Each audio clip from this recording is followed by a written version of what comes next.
The doctor looked at the millionaire's wife's ultrasound and warned him to divorce her immediately. What happened next left everyone shocked. Hi, my beautiful family. May the Almighty cover your hearts with peace, blessings, and endless joy. Every story I create is not just a tale, it is my soul, my sleepless nights, and my love poured out only for you. I ask you with all my heart, please watch each story till the very last moment. Every ending carries the deepest twist, the hidden beauty, and the reward of my hard work.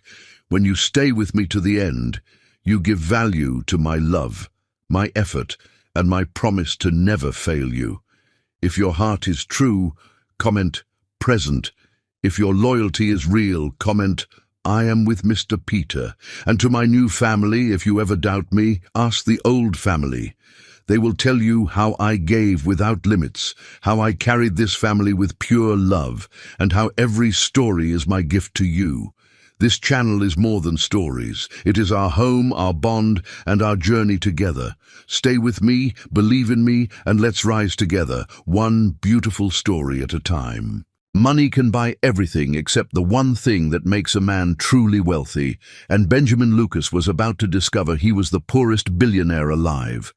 The crystal chandelier in the Lucas family dining room had witnessed 3 generations of power, betrayal, and broken dreams. Tonight, it would witness the beginning of the end of everything Benjamin Lucas believed about love. Benjamin Lucas sat at the head of the mahogany table that cost more than most people's houses, his fingers drumming against polished wood with restless energy of a man who owned the world but couldn't control his destiny. At 34, he commanded a $20 billion media empire spanning continents, earned respect from world leaders, and struck fear into competitors' hearts. Yet tonight, he felt like a condemned man counting down his final hours.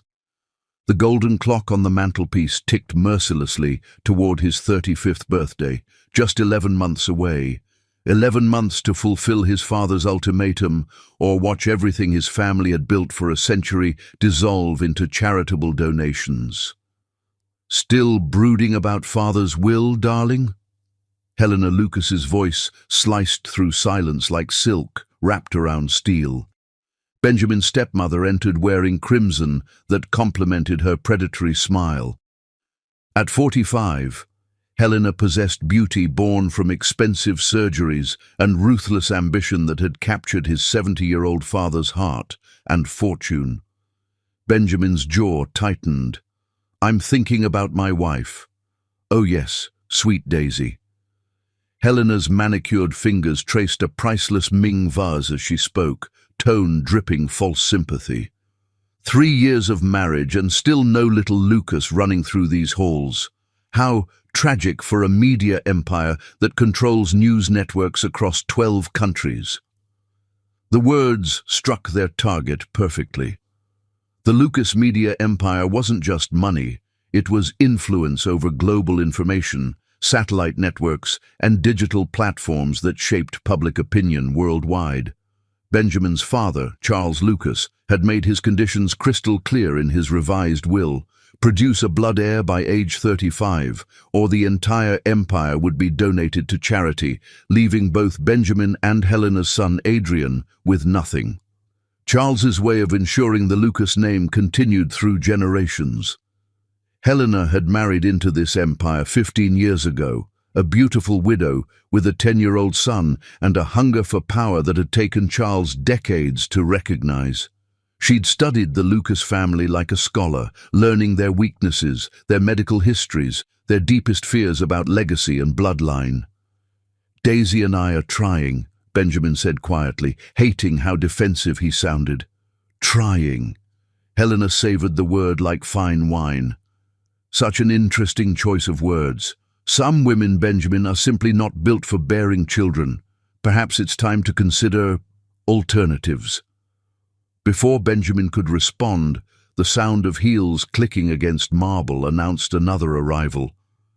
Adrian Lucas, Helena's 28-year-old son from her first marriage, entered with the casual arrogance of someone who believed the world owed him everything. Though not blood-related to Benjamin, Adrian had been raised as a Lucas since age 10 and possessed their father's sharp intellect and their mother's cunning manipulation. "Brother," Adrian's voice boomed with false warmth as he embraced Benjamin. "I was just telling Mother how sorry I feel for you and Daisy. The pressure you must be under, it's enough to destroy any marriage." Benjamin studied his stepbrother's face, searching for sincerity and finding only calculation. "Daisy and I are fine." "Of course you are," Adrian agreed too quickly. "But you know what they say about stress affecting fertility. Maybe you should consider seeing a specialist. I know an excellent doctor who—" "We have doctors." Helena and Adrian exchanged a glance so brief that anyone else might have missed it. But Benjamin had grown up in a house where looks could kill reputations and silence could scream secrets. He'd learned to read the unspoken language of his family's ambitions. "Where is Daisy tonight?" Helena asked, settling into her chair with feline grace. "I do hope she's not feeling unwell again." The question struck Benjamin like a physical blow. For the past month, Daisy had been experiencing strange symptoms: fatigue, nausea, dizziness. She'd insisted it was just stress from the approaching deadline, but Benjamin couldn't shake the feeling that something more was happening. "She's resting," he replied, glancing toward the ceiling where their bedroom lay in darkness. "Perhaps I should check on her," Helena offered, already rising from her chair. "A woman's touch can be so comforting during difficult times." "No." Benjamin's voice carried a finality that brooked no argument. Helena's smile faltered for just a moment, revealing the cold calculation beneath her maternal facade. The dining room fell silent, except for the ticking of that damned clock. Each second felt like a judgment, each minute a reminder of everything Benjamin stood to lose. Not just the money or the power. Those were simply tools. But the Lucas name, the legacy his great-grandfather had built from nothing, the empire that employed thousands of families, all of it would vanish if he failed to produce an heir. "You know," Adrian said, breaking the tension with practiced ease, "I've been thinking about the irony of Father's will. Here we are, one of the most powerful families in the world, and our entire future depends on biology. It's almost primitive." Helena's laugh was like ice crystals forming in warm air. "Your father has always been a romantic at heart. He believes in the power of bloodlines, the importance of legitimate heirs. It's quite old-fashioned, really." Benjamin felt the familiar knot of anxiety tightening in his chest. His father's obsession with legitimate heirs had shaped every aspect of Benjamin's life. Charles Lucas had married 3 times. First to Benjamin's mother, who died in childbirth with their second child, then to a socialite who proved infertile, and finally to Helena, who brought Adrian into the family but never bore Charles another son. The sound of footsteps on the marble staircase made all 3 heads turn. Daisy Lucas descended like an angel floating down from heaven, her dark skin glowing against the white silk nightgown that flowed around her pregnant form. Wait, pregnant form.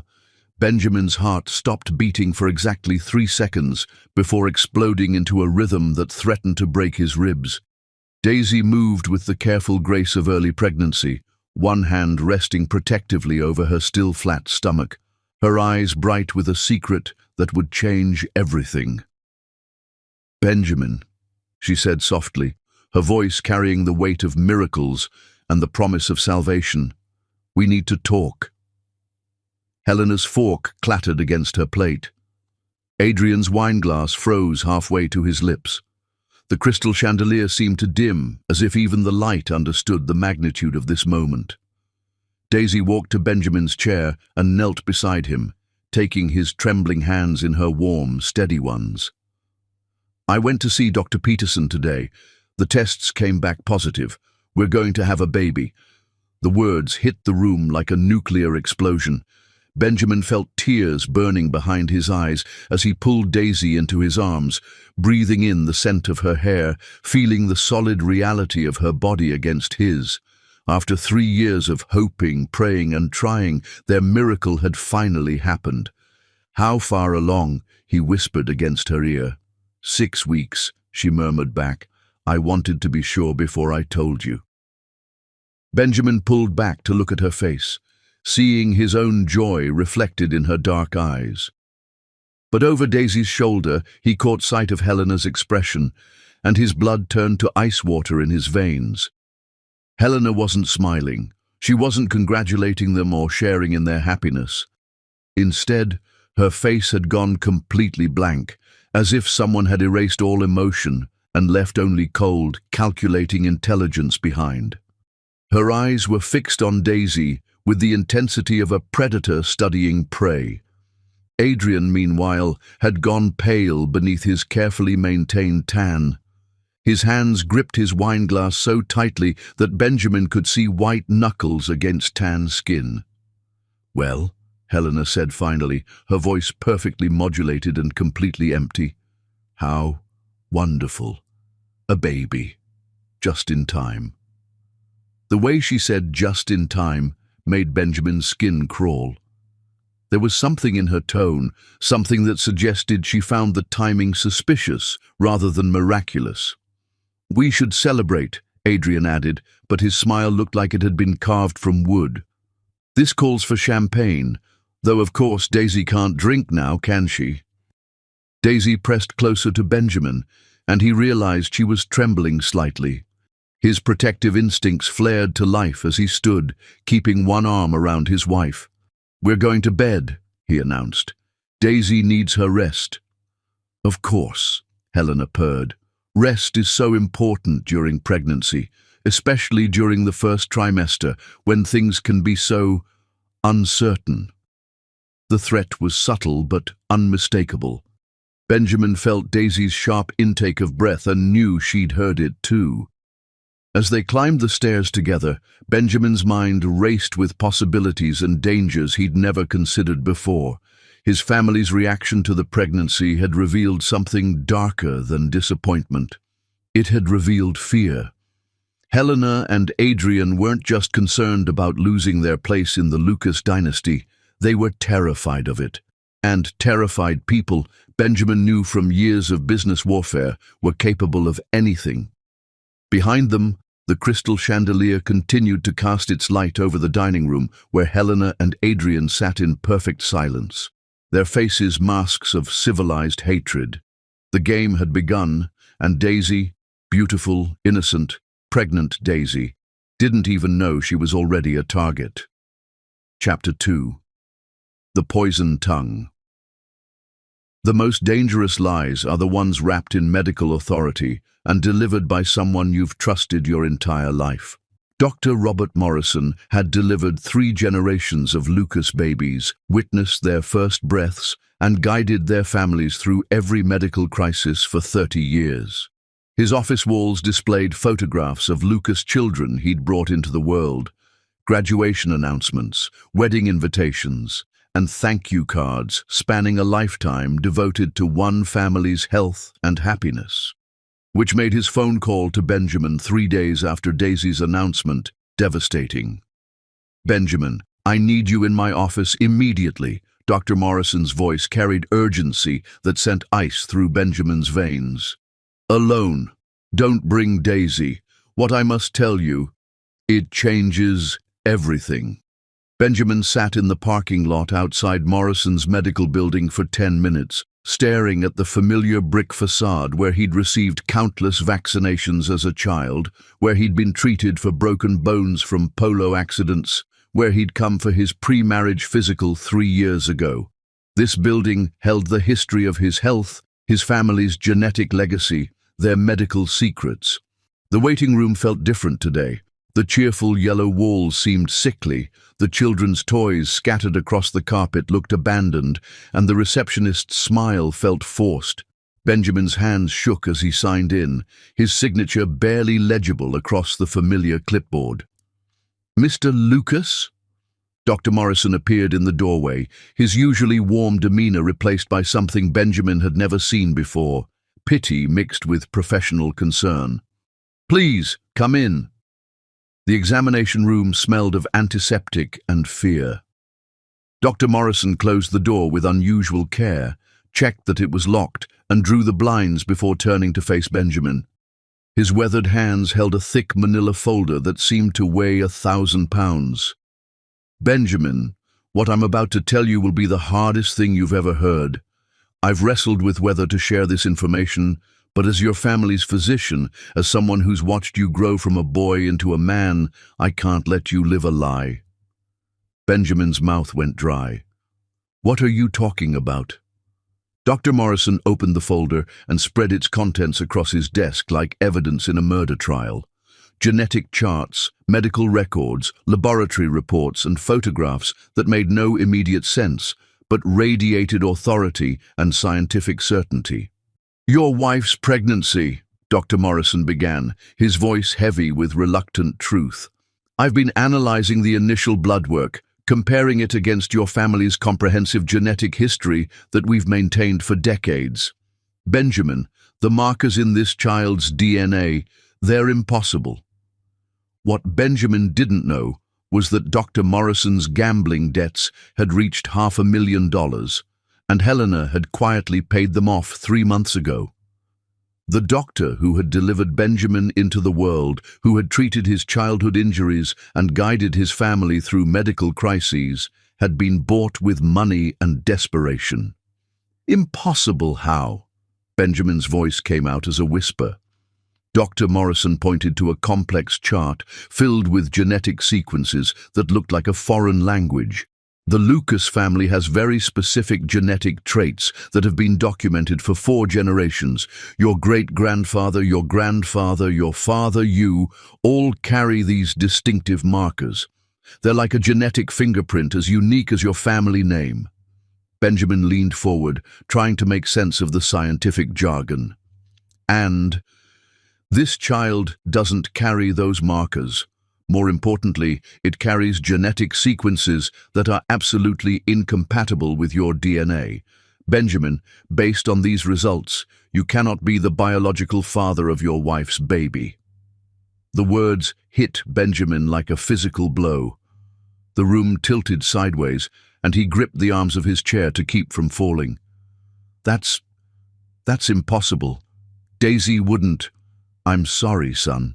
Dr. Morrison's use of the familial term felt like salt in a fresh wound. "I've triple-checked these results. I've compared them against your genetic profile from your birth, your childhood medical records, even your recent physical examination. The science is conclusive."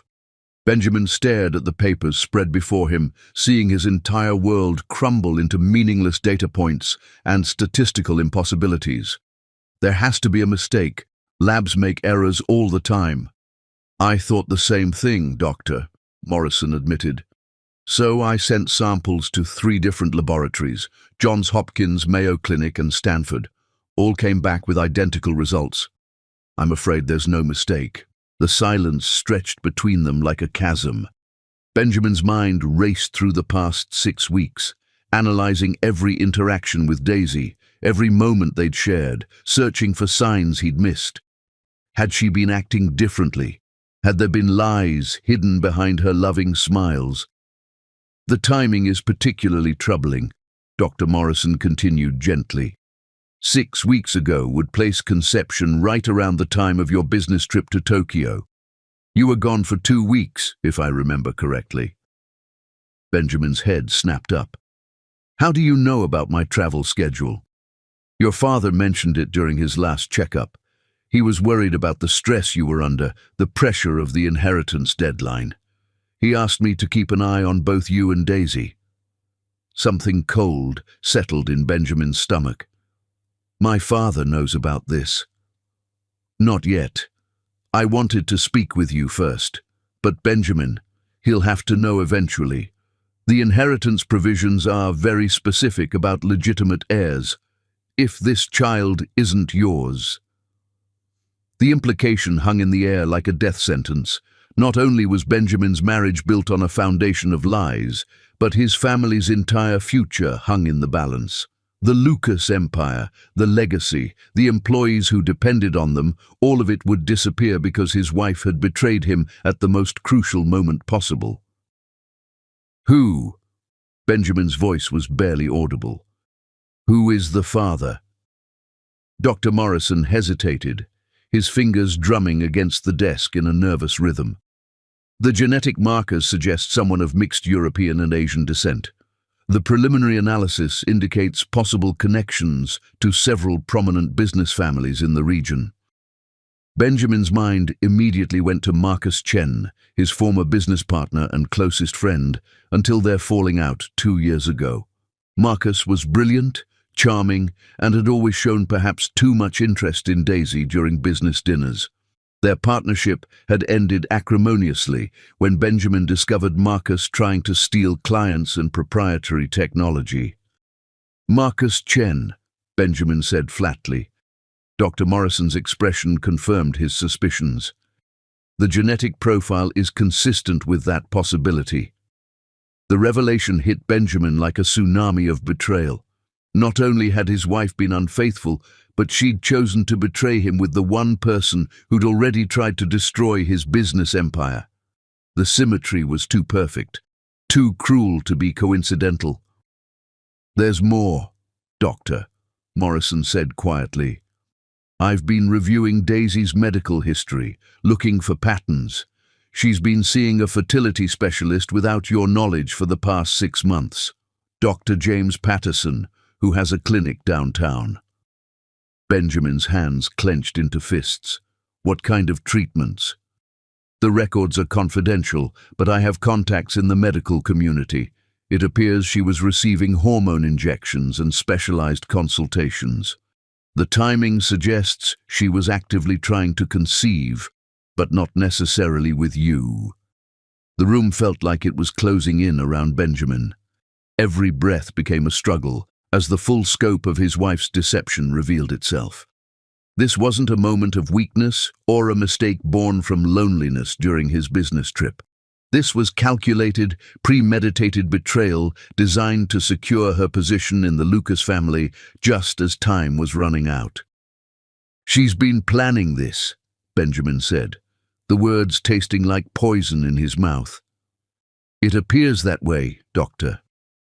Morrison agreed sadly. "I'm sorry, Benjamin. I wish I didn't have to be the one to tell you this." Benjamin stared at the genetic charts until the numbers blurred together into meaningless symbols. 3 years of marriage, 3 years of sharing dreams about their future children, 3 years of believing in a love that had apparently been nothing but an elaborate performance. "What do I do?" The question escaped before Benjamin could stop it, making him sound like the lost child he suddenly felt like. Dr. Morrison gathered the papers back into their folder with gentle efficiency. "That's not a medical decision, son. That's about your heart, your family, your future. But I will say this, the longer you wait to address this situation, the more complicated it will become, both legally and emotionally." Benjamin stood on unsteady legs, feeling decades older than when he'd entered the room. "Does anyone else know?" "No one, and it will stay that way until you decide how to proceed. But Benjamin, your father's health isn't what it used to be. The stress of potentially losing the family legacy, it could kill him." The weight of responsibility settled on Benjamin's shoulders like a lead blanket. Not only did he have to deal with his personal devastation, but he had to protect his father's fragile health and somehow salvage the Lucas dynasty from the wreckage of his marriage. As Benjamin walked toward the door, Dr. Morrison's voice stopped him one final time. "Benjamin, I know this is impossible to hear right now, but you're still young. You can rebuild from this. Don't let one woman's betrayal destroy everything your family has worked to create." Benjamin nodded without turning around, not trusting his voice to remain steady. He walked through the waiting room like a ghost, past the cheerful yellow walls that now seemed to mock his pain, past the children's toys that reminded him of the family he'd thought he was about to have. In the parking lot, he sat in his car for an hour, staring at his reflection in the rearview mirror and trying to recognize the broken man looking back at him. Somewhere in the distance, his phone buzzed with text messages from Decisi asking when he'd be home, telling him about her day, sharing her excitement about their future. Their future, built on lies, betrayal, and the ultimate cruelty of false hope. Benjamin started the engine and drove home to face the woman who had destroyed his world while pretending to give him everything he'd ever wanted.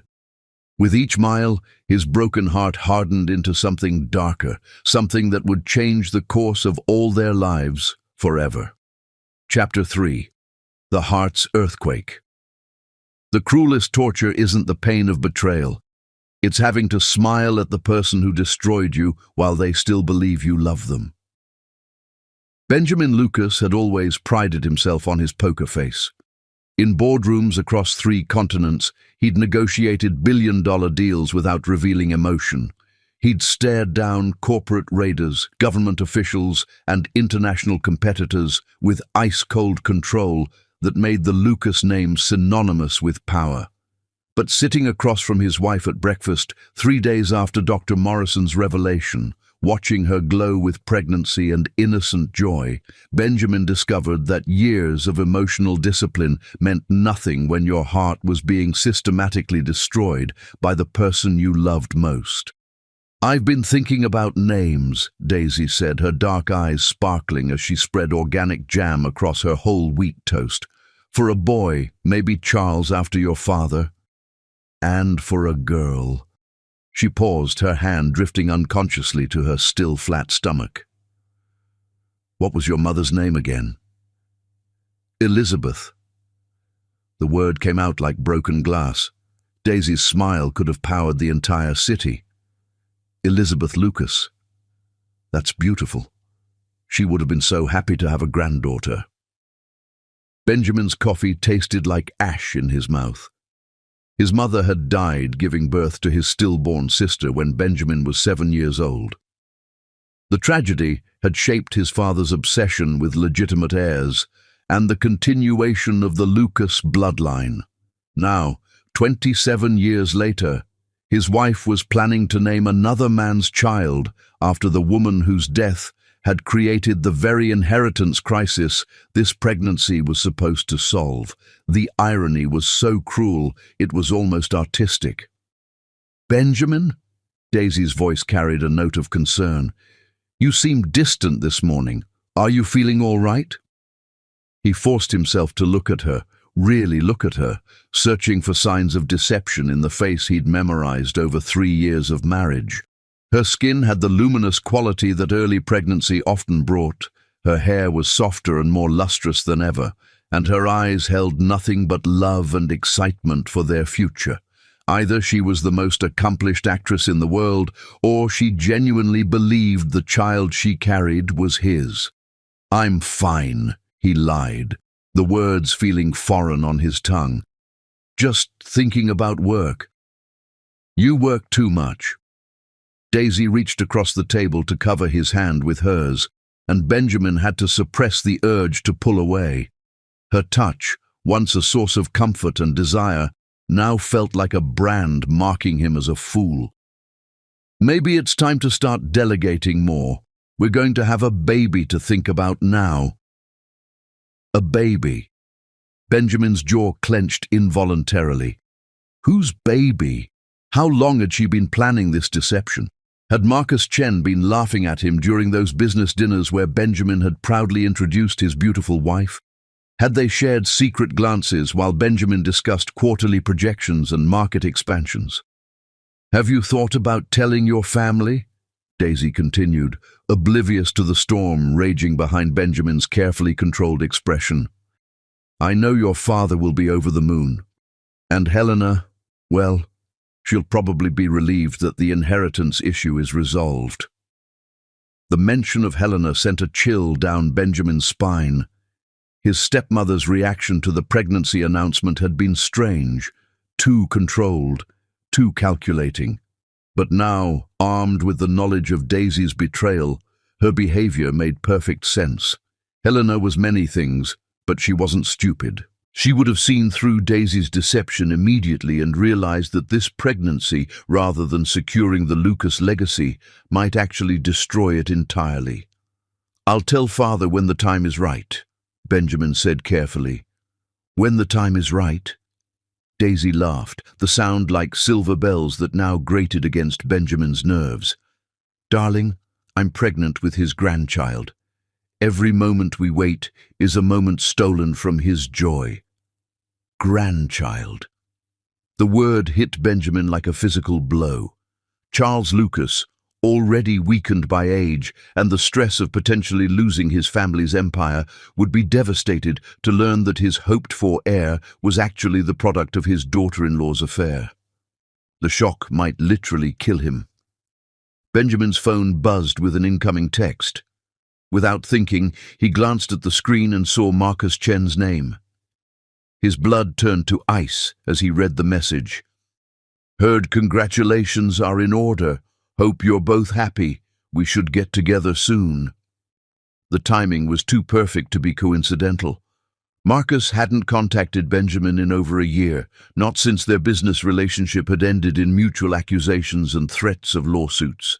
Now, just days after Daisy's pregnancy announcement, he was suddenly interested in renewing their friendship. "Who's texting?" Daisy asked innocently, but Benjamin caught the slight tension in her voice. "No one important." Benjamin slipped the phone into his pocket, his mind racing. Did Marcus know about the pregnancy? Had Daisy told him? Were they still in contact despite her claims of faithfulness? The questions multiplied like cancer cells, each one more devastating than the last. Benjamin felt like he was drowning in a sea of deception, grasping for any piece of truth he could find. "I have to go," he said abruptly, standing from the table. "But you barely touched your breakfast." Daisy's brow furrowed with concern. "Benjamin, you're really worrying me. You've been acting strange ever since I told you about the baby. Aren't you happy?" Happy? The question was so absurd it was almost funny. Benjamin was watching his entire world collapse while the woman responsible sat across from him, planning baby names and discussing nursery colors. He was supposed to be ecstatic about becoming a father, but instead he felt like he was attending his own funeral. "I'm happy," he lied again, leaning down to kiss her forehead in a gesture that felt like betraying himself. "I'm just overwhelmed. It's a big change." Daisy's smile returned, radiant and trusting. "I know, I'm scared too, but we'll figure it out together, won't we? Like we always do." Together. The word was meaningless now. They weren't partners in this journey. Benjamin was the unwitting victim of an elaborate deception, and Daisy was either a master manipulator or a woman carrying another man's child while genuinely believing it belonged to her husband. He wasn't sure which possibility was worse. At the office, Benjamin threw himself into work with desperate intensity, trying to lose himself in merger documents and acquisition strategies. But every phone call reminded him of Marcus Chen's voice. Every email signature made him think of genetic markers and DNA sequences, and every mention of family businesses sent his mind spiraling back to the inheritance that might now be lost forever. His assistant knocked on his door around noon, interrupting his brooding. "Mr. Lucas, Dr. Morrison is here to see you. He says it's urgent." Benjamin's stomach dropped. Had Dr. Morrison discovered something new, more evidence of Daisy's betrayal? He waved the doctor in, noting the grim expression on the older man's face. "Benjamin, I'm sorry to bother you at work, but something has come to my attention that I felt you needed to know immediately." Dr. Morrison closed the office door behind him and approached Benjamin's desk with the careful steps of a man delivering a death sentence. "What now?" Benjamin asked, not sure he could handle any more revelations. "I received a call this morning from Dr. James Patterson, the fertility specialist your wife has been seeing. He's concerned about some irregularities in her treatment records and wanted to consult with me as her primary physician." Benjamin's hands gripped the arms of his chair. What kind of irregularities? It appears that Daisy hasn't been entirely truthful about her medical history. Dr. Patterson discovered discrepancies in the information she provided about her previous pregnancies and fertility treatments. More concerning, there are gaps in her records that suggest she may have been receiving treatments from multiple specialists without proper coordination. The implications hit Benjamin like a sledgehammer. Not only had Daisy been unfaithful, but she'd been systematically lying to medical professionals about her reproductive health. The level of deception required for such an elaborate scheme spoke to a calculating mind that Benjamin had never suspected his wife possessed. "There's something else, Doctor," Morrison continued. "Dr. Patterson mentioned that your wife specifically requested genetic counseling services. She was very interested in understanding how certain genetic traits might be passed down to children, particularly in cases of mixed parentage. Mixed parentage, like a child conceived by a woman of African descent and a man of Asian heritage, like Marcus Chen." Benjamin felt the last pieces of his faith in his marriage crumble into dust. This wasn't a crime of passion or a moment of weakness. This was premeditated, calculated betrayal designed to fool him into accepting another man's child as his own heir. "What do you recommend?" Benjamin asked, his voice barely above a whisper. "Legally, you have options. But Benjamin, the longer this pregnancy continues, the more complicated those options become.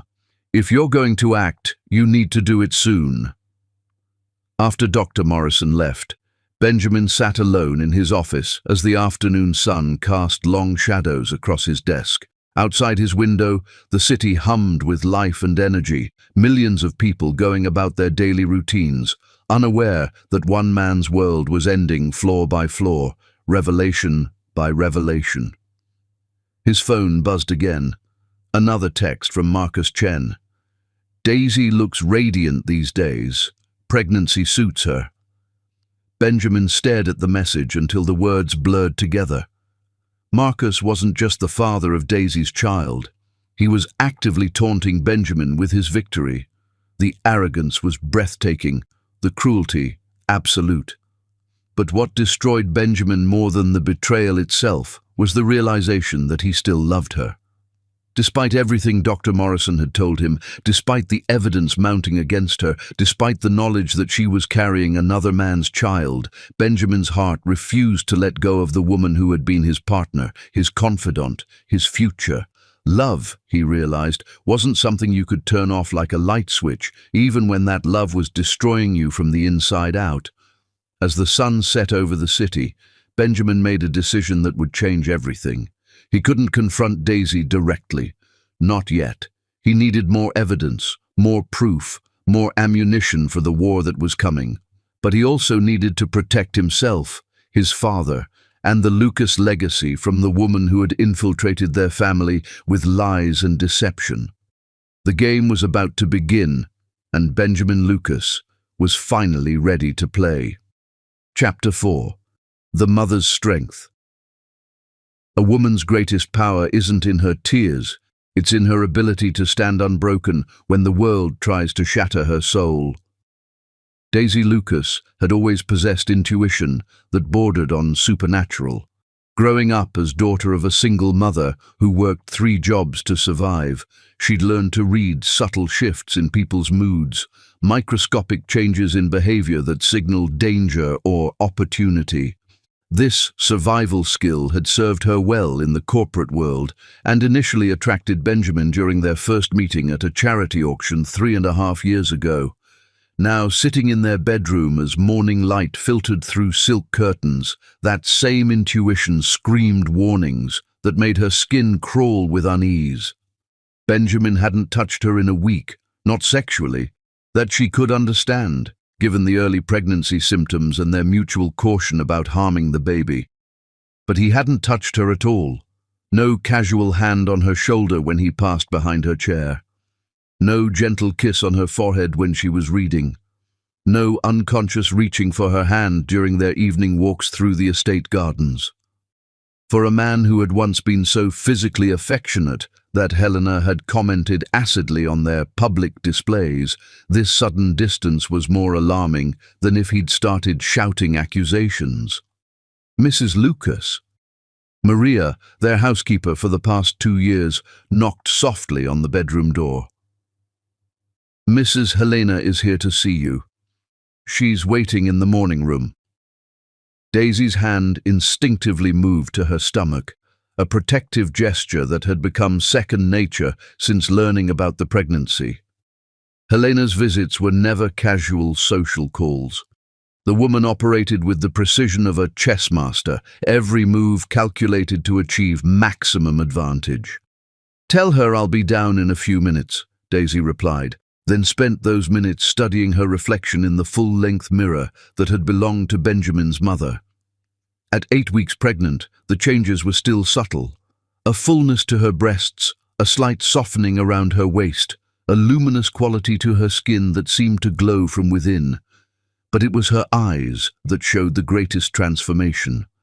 There was a fierce protectiveness there now, a maternal strength that surprised even her.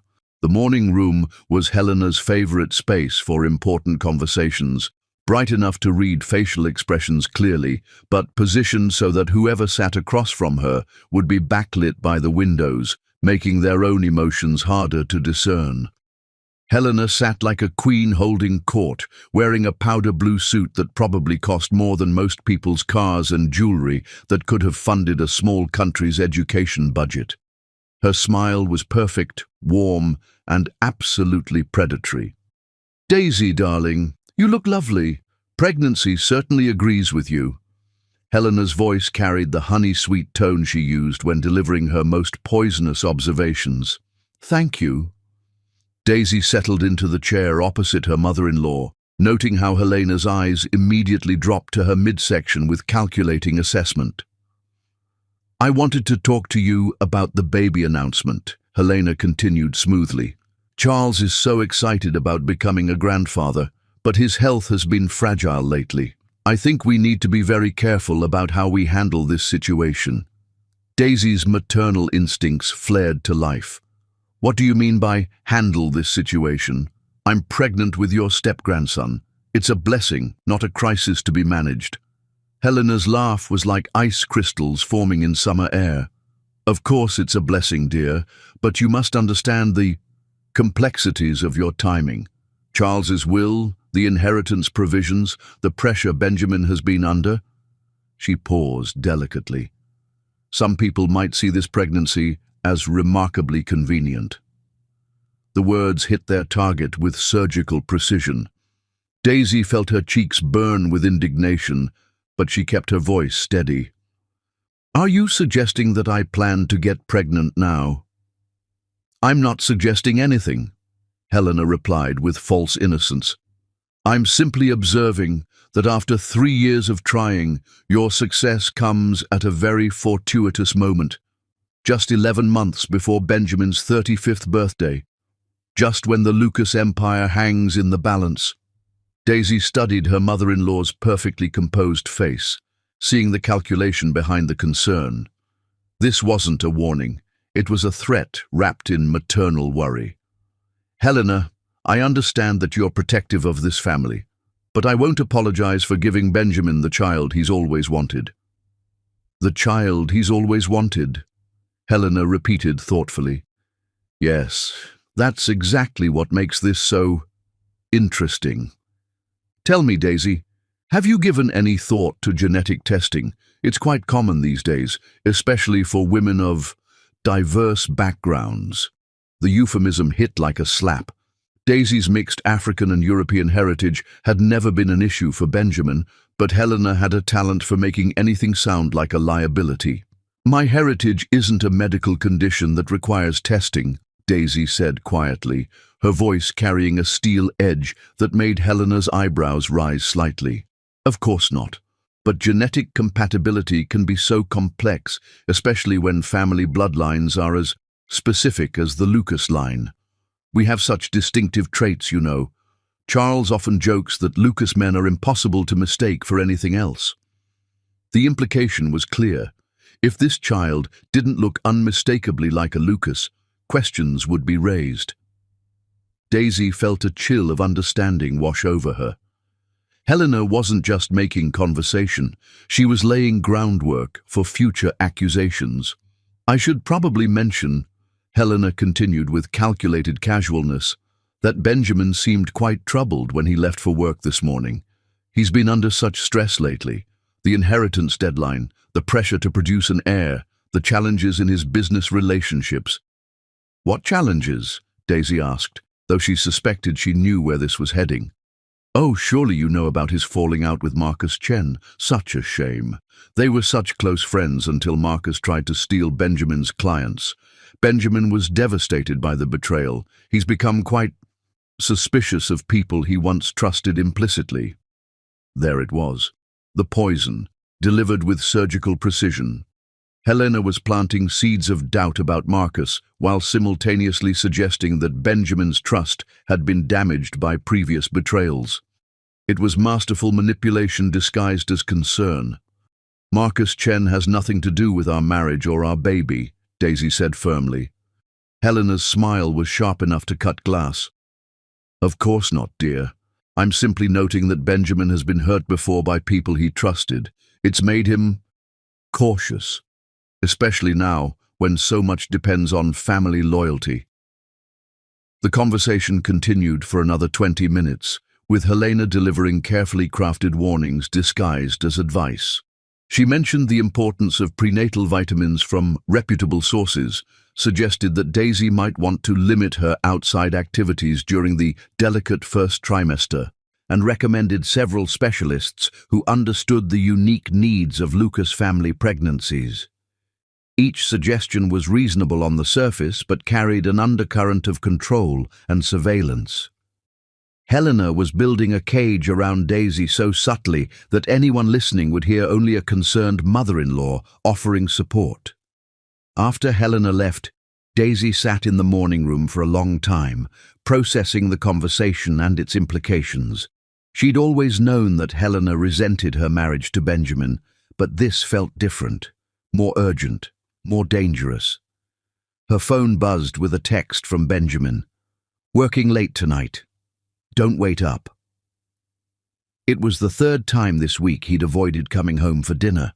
The third time he'd chosen work over spending time with his newly pregnant wife. Daisy walked to Benjamin's study and settled into his leather chair, surrounded by the awards, photographs, and mementos of his success. On his desk, she noticed a business card for a private investigation firm tucked beneath his laptop. Her blood ran cold. Why would Benjamin need a private investigator? She didn't touch the card, but she memorized the company name and phone number. If Benjamin was having her investigated, she needed to know why, and she needed to protect herself and her baby from whatever storm was brewing. That evening, alone in their massive bedroom, Daisy made several phone calls. First to her own doctor, Dr. Sarah Williams, who had been her physician for 5 years and had guided her through the fertility treatments that had finally resulted in this pregnancy. "Dr. Williams, I need you to send me copies of all my medical records for the past year. Everything. Blood work, test results, treatment protocols, all of it." "Is everything all right, Daisy?" "You sound stressed." "I'm fine. I just want to have comprehensive records of my pregnancy journey, for my own peace of mind." Her second call was to her best friend and former college roommate Jessica, who worked as a family law attorney in Philadelphia. "Jess, I need some legal advice. Hypothetically, if someone wanted to challenge paternity of a child, what would they need to prove their case?" "Daisy, what's going on? Are you and Benjamin having problems? Just answer the question. Please." Jessica's voice grew serious. "Genetic testing is the gold standard, but there are other factors. Timing, opportunity, evidence of infidelity. Why are you asking?" "I'm probably being paranoid, but I want to understand my rights. If someone made false accusations about my baby's paternity, how would I protect myself? Document everything. Medical records, communications, witness statements build a paper trail that supports your version of events. And Daisy, if this isn't hypothetical, you need to be very careful. Paternity disputes can get ugly fast. Her final call was to her mother, who lived in a modest apartment in Baltimore and cleaned office buildings to make ends meet. "Mama, I need you to know something. I'm pregnant." The joy in her mother's voice brought tears to Daisy's eyes. "Oh, baby, that's wonderful news. How's Benjamin? He must be over the moon." "He's adjusting to the idea. Mama, if anything happens to me, I need you to know that this baby is Benjamin's. No matter what anyone says, no matter what accusations they make, this child is a Lucas." "Daisy, you're scaring me. What kind of accusations?" "I hope I'm wrong. I hope I'm just being paranoid because of pregnancy hormones. But if I'm not wrong, they're going to try to destroy me. And I need my family to know the truth." After the calls, Daisy lay in bed, staring at the ceiling, one hand protectively covering her growing baby. She could feel the storm gathering around her, could sense the forces aligning against her happiness. But she wasn't the same woman who had been intimidated by Helena's subtle threats during their early marriage. Pregnancy had awakened something fierce and primal in her, a maternal instinct that would fight to the death to protect her child. If they wanted to destroy her, they would have to bring everything they had, because Daisy Lucas wasn't going down without a fight that would shake the foundations of the Lucas Empire itself. Outside her window, storm clouds gathered on the horizon, and the first drops of rain began to fall against the glass like tears from heaven itself. Chapter 5. The Family's True Face. The most dangerous enemies are the ones who smile at your table while sharpening their knives beneath it. Charles Lucas had built his empire on the foundation of reading people's souls through their eyes. At 70, despite tremor in his hands and the oxygen tank that followed him like a mechanical shadow, his mind remained sharp enough to slice through deception like a blade through silk, which made his phone call to Benjamin on a grey Thursday morning devastating. "Son, we need to talk. My study. Now." Benjamin found his father behind the massive oak desk that had belonged to 4 generations of Lucas patriarchs, surrounded by legal documents that looked ominous in dim light, filtering through heavy curtains. Charles's face bore the weight of a man who had discovered something threatening everything he'd spent a lifetime building. "Sit down, Benjamin." Charles's voice carried the authority of someone accustomed to being obeyed without question. "Dr. Morrison paid me a visit yesterday." Benjamin's blood turned to ice water. "Father, I can explain." "Explain what? That my daughter-in-law has been lying to this family for months? That the grandchild I've been celebrating might not even be my blood? That the heir I've been praying for could be nothing more than an elaborate deception?" The words hit Benjamin like physical blows. His father's face had gone grey with exhaustion and betrayal, making him look every one of his 70 years. "Dr. Morrison showed me the genetic analysis," Charles continued, his voice growing steadier with anger. "He explained the impossibilities, the inconsistencies, the evidence that suggests your wife has been playing games with our family's future." Benjamin slumped in his chair, feeling the weight of 3 generations of Lucas legacy pressing down on his shoulders. "I don't know what to do." "What to do?" Charles's laugh was bitter and sharp. "You're going to demand a paternity test. You're going to get definitive proof. And if that child isn't yours, you're going to divorce that woman before she can destroy everything we've built." The clinical coldness in his father's voice chilled Benjamin to the bone. This wasn't the grandfather who had been planning nurseries and choosing baby gifts. This was the ruthless businessman who had crushed competitors and built an empire through sheer force of will. "She's my wife," Benjamin said quietly. "She's a woman who has betrayed your trust and potentially committed fraud against this family." Charles corrected sharply. Marriage is a contract, Benjamin. When one party violates the terms, the contract becomes void. A soft knock interrupted their conversation.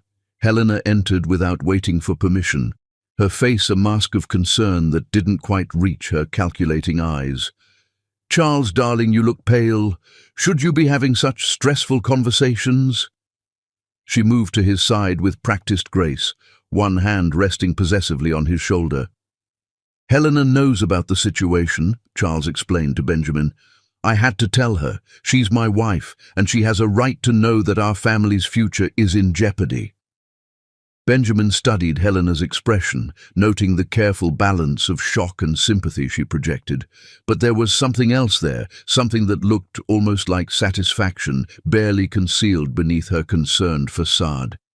"This is all so shocking," Helena said, her voice trembling with apparent emotion. "I always sensed something was off about Daisy's behavior, but I never imagined anything like this." "What do you mean?" Benjamin asked sharply.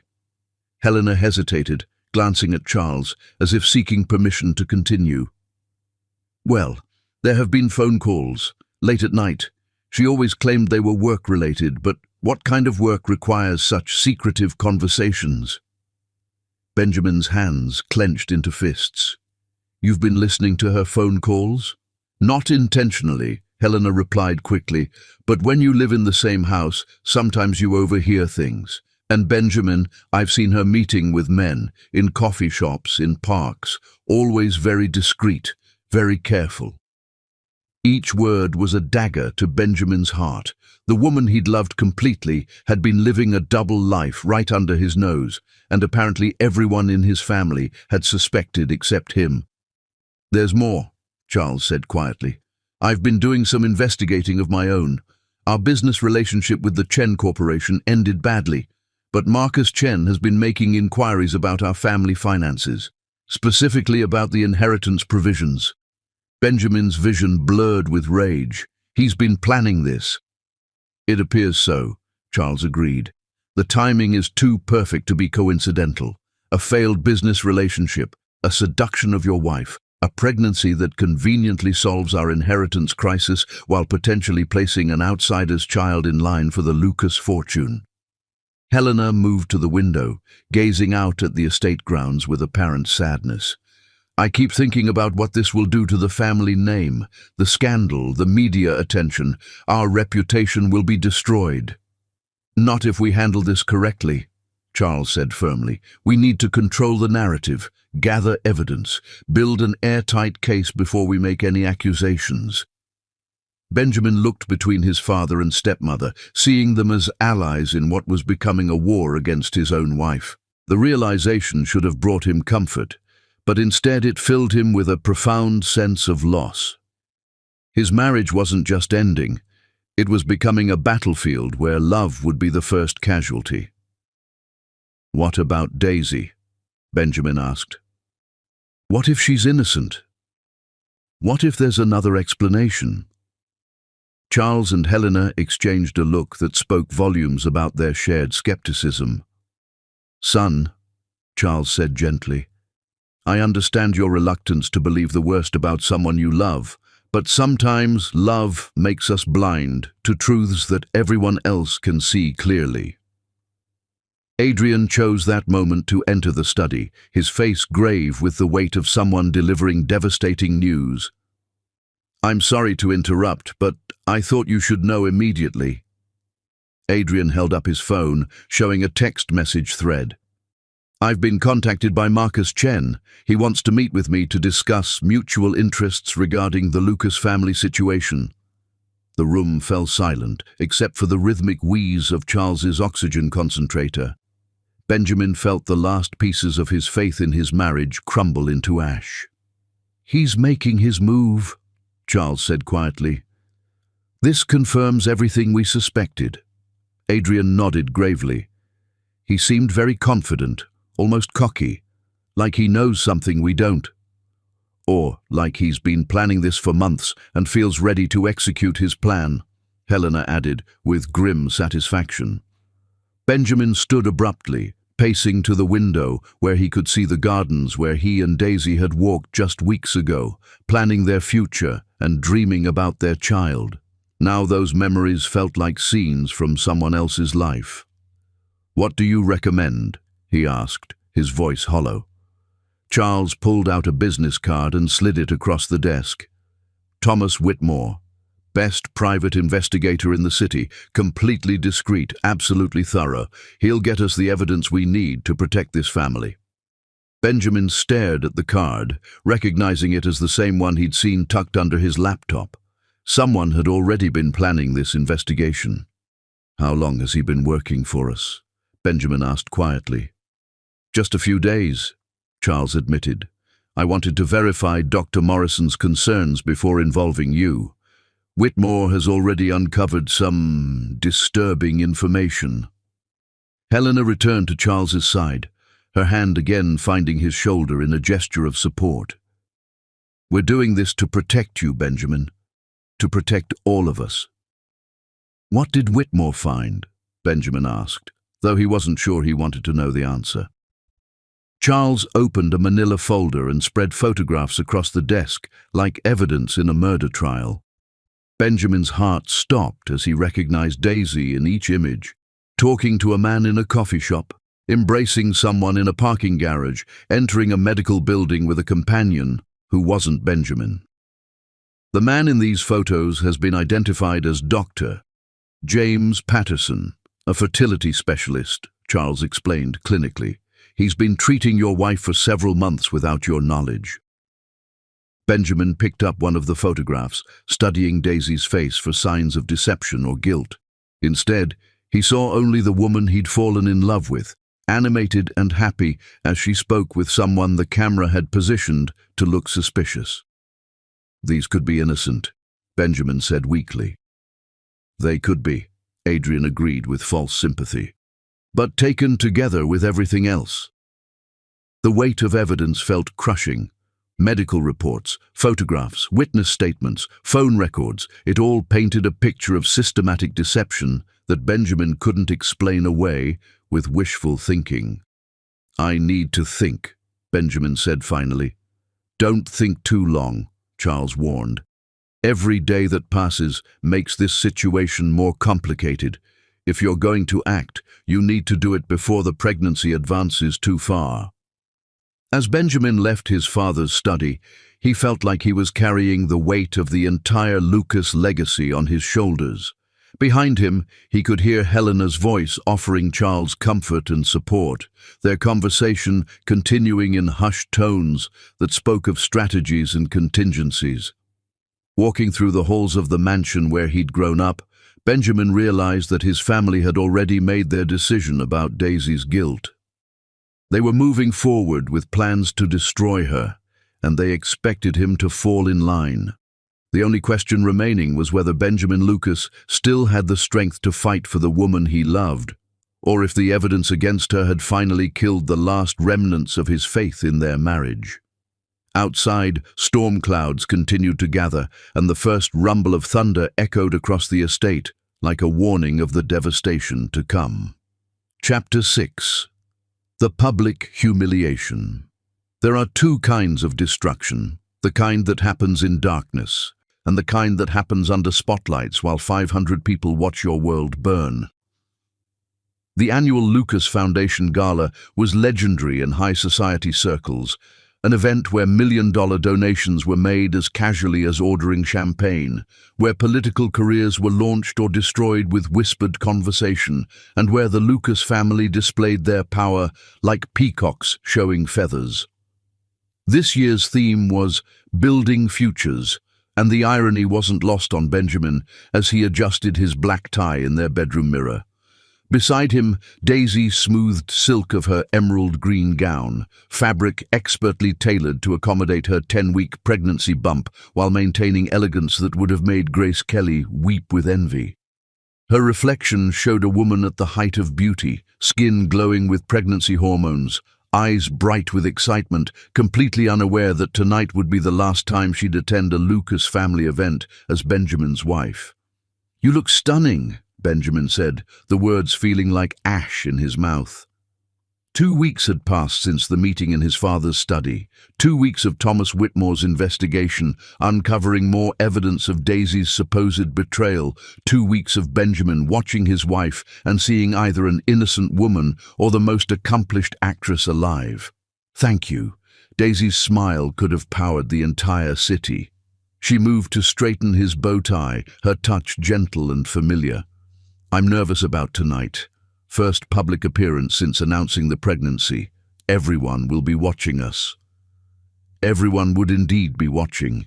Helena had made sure of that, dropping carefully crafted hints throughout high society about interesting developments in the Lucas family situation.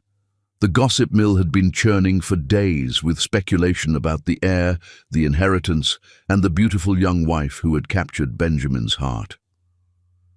"Are you feeling all right?" Benjamin asked, noting the slight pallor beneath her makeup. "Just tired. Dr. Patterson says fatigue is normal at this stage." She paused, studying his reflection. "Benjamin, you've seemed so distant lately. Is everything okay between us?" The question hung in the air like a sword over both their heads. Benjamin met her eyes in the mirror, searching once again for signs of deception and finding only love mixed with growing concern. "Everything's fine," he lied, the words becoming easier each time he said them. "Just stress about work." Downstairs, the Lucas mansion had been transformed into a glittering palace. Crystal chandeliers cast rainbow lights across walls lined with priceless art, while an orchestra played classical music that floated through rooms filled with the most powerful people in 3 states. Waiters in white gloves carried champagne and hors d'oeuvres to guests who collectively controlled more wealth than most small nations. Charles Lucas held court in the main ballroom, his oxygen tank discreetly hidden behind an ornate screen, while he charmed donors and dignitaries with the skill of a man who had spent 7 decades perfecting the art of influence. Helena glided through the crowd like a queen among subjects, her sapphire blue gown commanding attention, while she spread carefully chosen words about family loyalty and the importance of bloodlines. "Benjamin! Daisy!" The voice belonged to Senator Patricia Walsh, a longtime family friend whose political career had been largely funded by Lucas donations. "Congratulations on the wonderful news. Charles must be over the moon about becoming a grandfather." "He's very excited," Daisy replied warmly, her hand unconsciously moving to her stomach in a gesture that had become second nature. "And the timing couldn't be more perfect," the senator continued with a knowing smile. "Right before Benjamin's birthday deadline.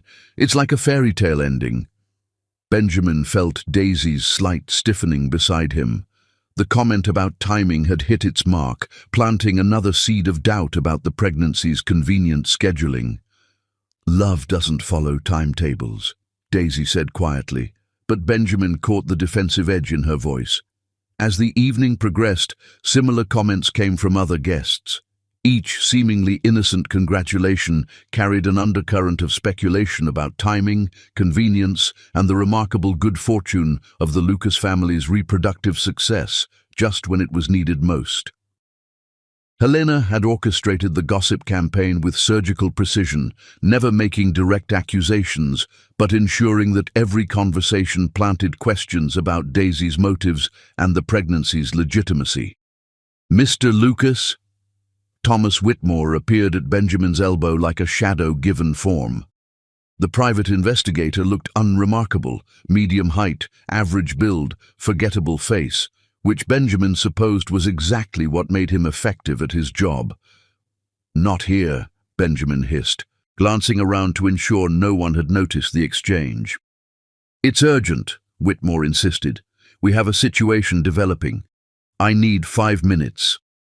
Against his better judgment, Benjamin followed the investigator to his father's study, leaving Daisy chatting with a group of charity board members about prenatal nutrition and nursery decorating.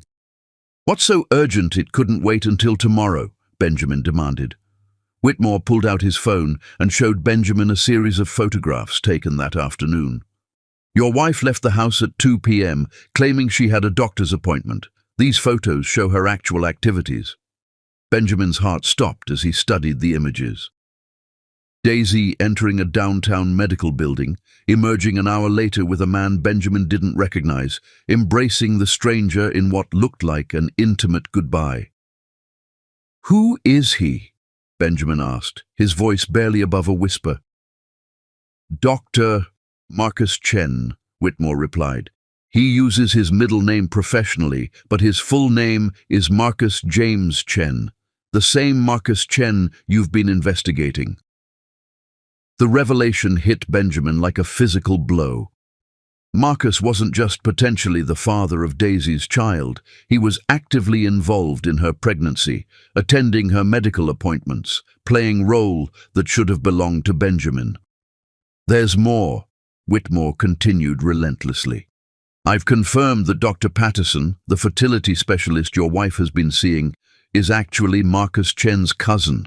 The medical practice is a family business." Benjamin felt the room spinning around him. The web of deception was so elaborate, so carefully constructed that it spoke to months of planning and coordination between multiple parties. "They're all working together," Benjamin realized aloud. "It appears so. And, sir, there's something else you need to know. Tonight's event. They're planning something. I've intercepted communications suggesting that some kind of confrontation is planned for this evening." Before Benjamin could respond, the study door burst open and Adrian rushed in, his face flushed with excitement and apparent concern. "Benjamin, thank God I found you. We have a problem, a huge problem." "What now?" Benjamin asked, feeling like he was drowning in an ocean of betrayals. "Marcus Chen is here. At the gala, Daisy invited him." The words hit Benjamin like a tsunami of rage and betrayal. His wife had brought her lover to their family's most important social event, flaunting her affair in front of 500 guests and the most powerful people in the state. "Where?" Benjamin's voice came out as a growl. "The East Terrace. They're talking very intimately. People are starting to notice." Benjamin felt something fundamental break inside his chest.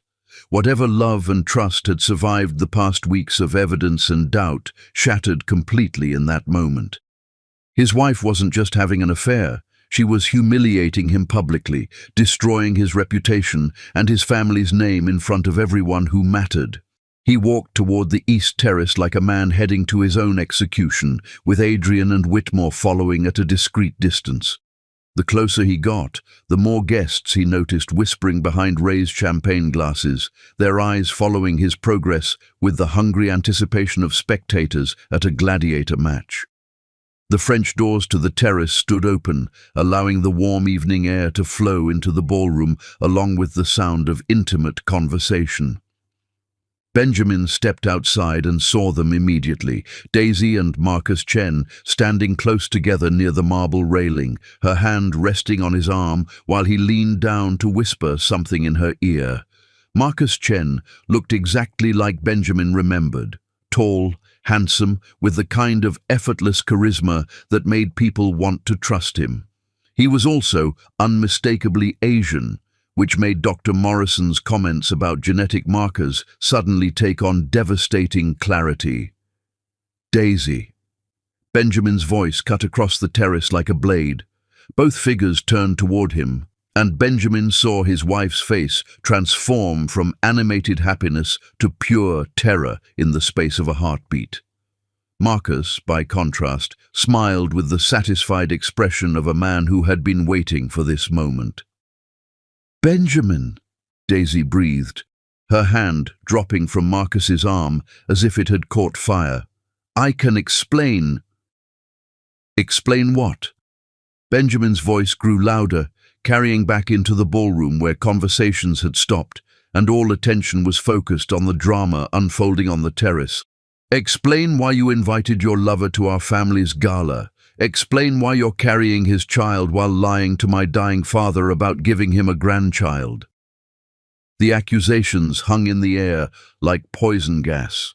Behind Benjamin, he could hear the collective gasp of 500 guests as his words carried through the open doors. Senator Patricia Walsh dropped her champagne glass, the crystal shattering against marble with a sound like breaking dreams. Board members of Fortune 500 companies pulled out their phones, already crafting statements to distance themselves from the Lucas family scandal. Camera phones appeared like mushrooms after rain. Dozens of society guests capturing the destruction of one of America's most powerful families in real time. The footage would be on social media within minutes, on morning news shows within hours. "Benjamin, no," Daisy said, stepping toward him with her hands outstretched in supplication. "You don't understand. Marcus is my cousin, my mother's sister's son. He's Dr. Patterson's business partner, nothing more." But Benjamin was beyond listening to explanations. The genetic tests, the secret meetings, the convenient timing, everything pointed to betrayal so complete that even the truth sounded like another lie. "You destroyed our marriage, humiliated our family, and committed fraud against the Lucas dynasty for money. Was it worth it?" Benjamin's voice carried across the terrace and into the ballroom where conversations had stopped completely. Elizabeth Hawthorne, the society columnist whose words could destroy reputations with a single paragraph, was frantically taking notes. The mayor's wife whispered frantically to the governor's chief of staff. 3 international ambassadors exchanged meaningful glances that spoke of cancelled business deals and withdrawn support. "The baby is yours," Daisy whispered, but her voice was lost in the murmur of shock from the watching crowd. Marcus Chen stepped forward, his handsome face wearing an expression of false sympathy. "Benjamin, this is a difficult situation for everyone involved. Perhaps we should discuss this privately." "Get out." Benjamin's voice carried a finality that brooked no argument. "Get out of my house, away from my wife, and if I ever see you near my family again, I'll destroy you." Marcus nodded gravely, as if accepting a reasonable request rather than a threat. He turned to Daisy and spoke loud enough for the crowd to hear. "I'm sorry it had to happen this way. Call me when you're ready to discuss our options." The implication was clear and devastating. Marcus was offering Daisy an alternative to her marriage, a way out of the Lucas family that would take Benjamin's child with her. As Marcus walked away, Benjamin turned back to his wife, seeing her clearly for perhaps the first time since their wedding day. She stood alone on the terrace, tears flowing freely down her cheeks, one hand protectively covering her stomach, while the other reached toward him in futile supplication. "Benjamin, please," she whispered, "let me explain. Nothing is what it seems." But Benjamin was done listening to explanations. He turned away from the woman who had destroyed his world and walked back into the ballroom where 500 guests parted before him like the Red Sea. Behind him, Daisy's sobs echoed across the terrace, but he didn't look back. That chapter of his life was over, ended not in the privacy of a lawyer's office, but under the crystal chandeliers of high society, with the most powerful people in 3 states as witnesses to his humiliation. The Lucas Foundation gala continued around him, but Benjamin Lucas felt like a ghost at his own funeral, watching the death of everything he had believed about love, trust, and the woman who had once been his entire world. Chapter 7. The Crumbling Dynasty. A man can lose everything he owns and still be wealthy, but lose everything he believes in, and he becomes the poorest soul alive. 6 months after the gala that destroyed his marriage, Benjamin Lucas sat in his corner office 60 floors above the city, watching his empire crumble one phone call at a time. Divorce papers lay signed on his mahogany desk, next to newspaper clippings that chronicled his fall from respected business leader to cautionary tale about the dangers of marrying for love instead of strategy. "Sir?" His assistant's voice came through the intercom, with carefully neutral tone she'd adopted since the scandal broke. "The board is requesting another emergency meeting. Stock prices dropped another 12% overnight." Benjamin didn't bother responding. What was the point? Every business decision he'd made since the gala had been viewed through the lens of his personal catastrophe. Partners questioned his judgment, investors doubted his stability, and competitors circled like vultures sensing weakness. The Lucas media empire, built over 4 generations, was hemorrhaging money and respect at a rate that would have been impossible to imagine a year ago. The man who had once commanded respect in boardrooms across 3 continents now couldn't get his phone calls returned by executives who used to beg for his attention. The irony was devastating. In trying to protect his family's legacy from Daisy's deception, Benjamin had destroyed it more thoroughly than any external enemy ever could have. His phone buzzed with yet another text from Helena. Charles had another episode last night.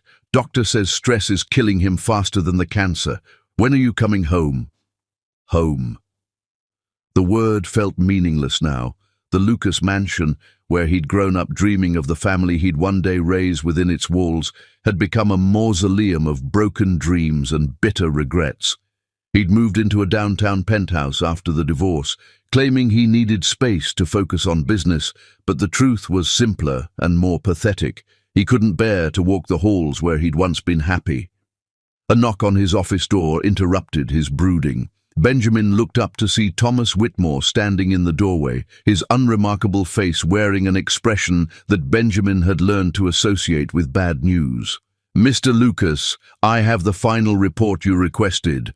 Whitmore placed a thick manila folder on the desk with the reverence of someone handling explosive material. Benjamin stared at the folder without opening it.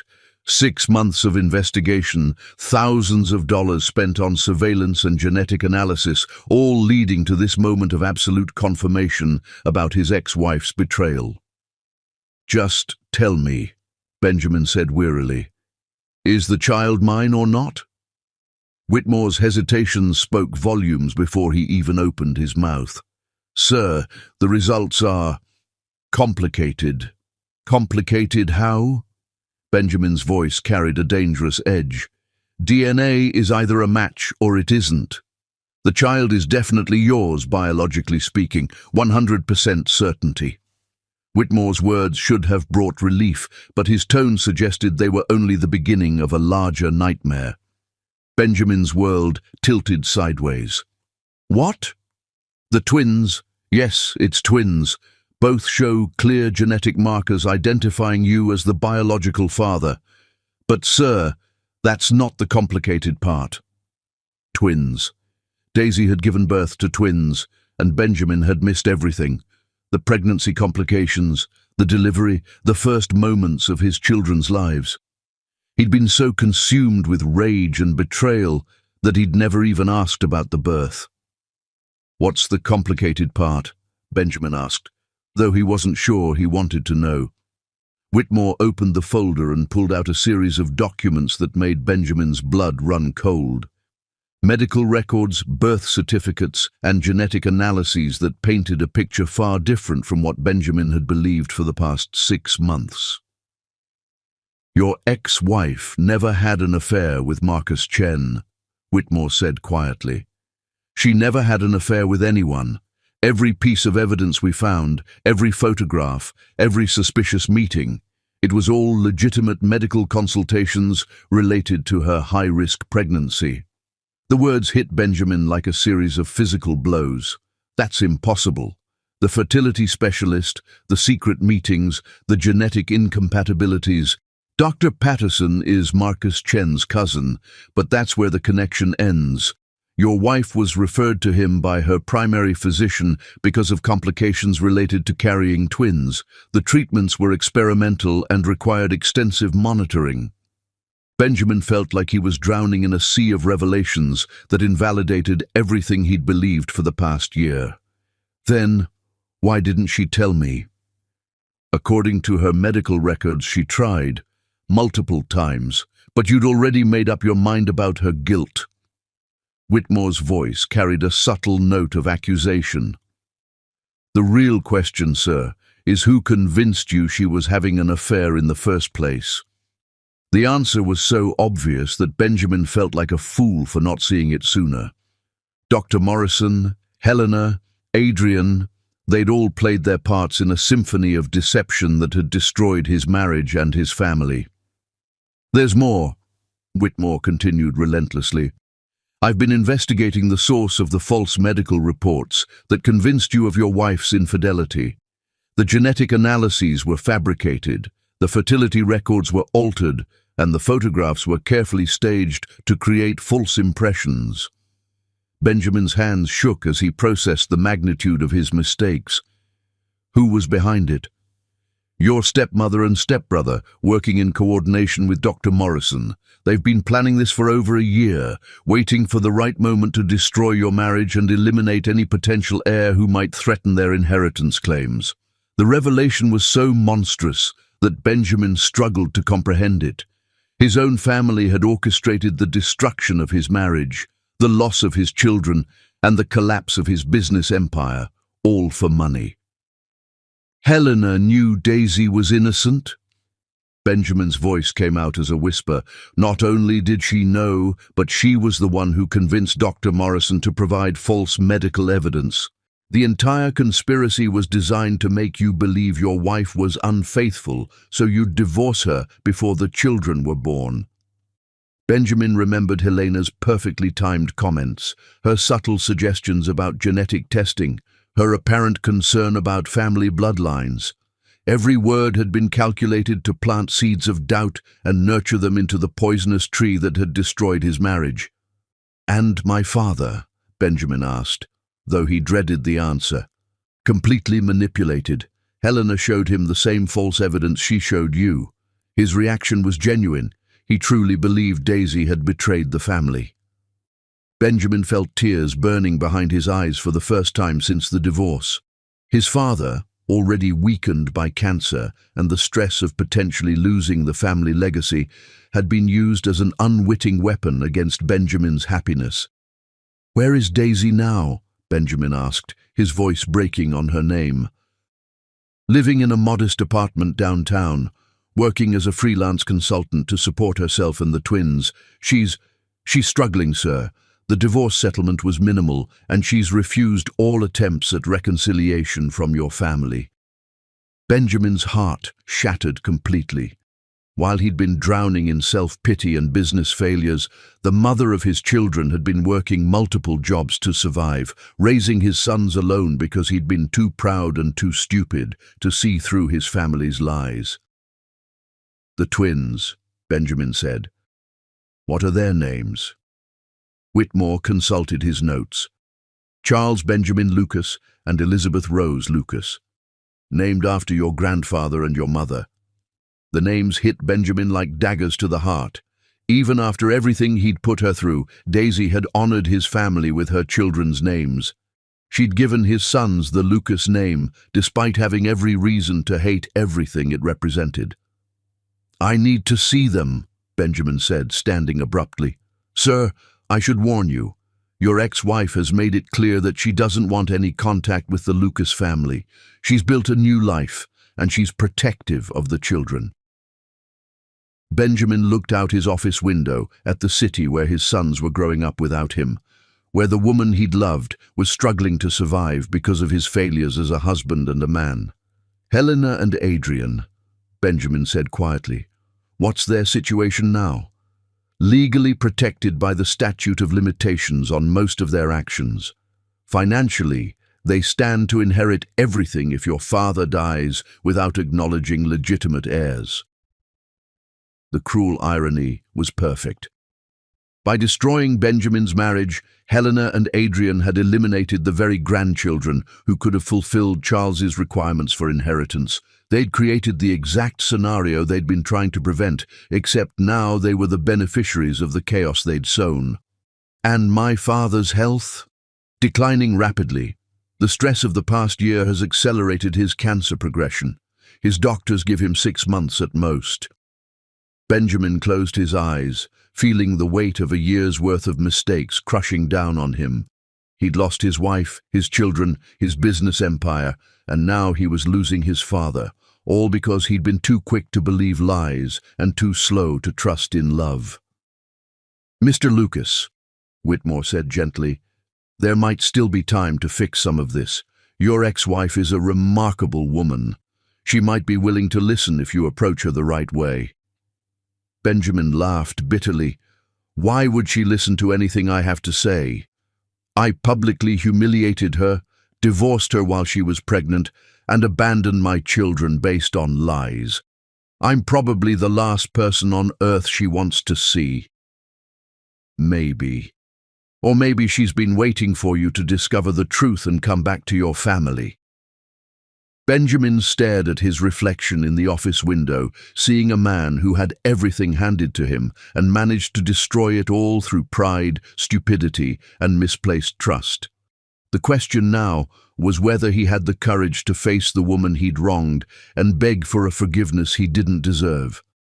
Outside, storm clouds gathered over the city, and Benjamin Lucas realized that the real tempest was just beginning. Chapter 8. The Grandfather's Wisdom. A dying man's last words carry the weight of eternity, especially when they reveal the lies that destroyed everything he held dear. The Lucas mansion felt like a tomb as Benjamin walked through its marble halls for the first time in 6 months. Every room held memories of the family he'd lost. Every portrait on walls seemed to judge him for his failures, and every step echoed with ghosts of conversations that had led to his downfall. His father's bedroom had been converted into a medical facility with oxygen tanks, monitoring equipment, and constant presence of nurses who moved like shadows through darkened space. Charles Lucas, once a titan of industry who commanded respect from world leaders, now lay propped against silk pillows, his frame diminished by cancer and the weight of a year's worth of devastating revelations. "Benjamin." Charles's voice was barely above a whisper, but his eyes still held the sharp intelligence that had built an empire. "You came." "Of course I came."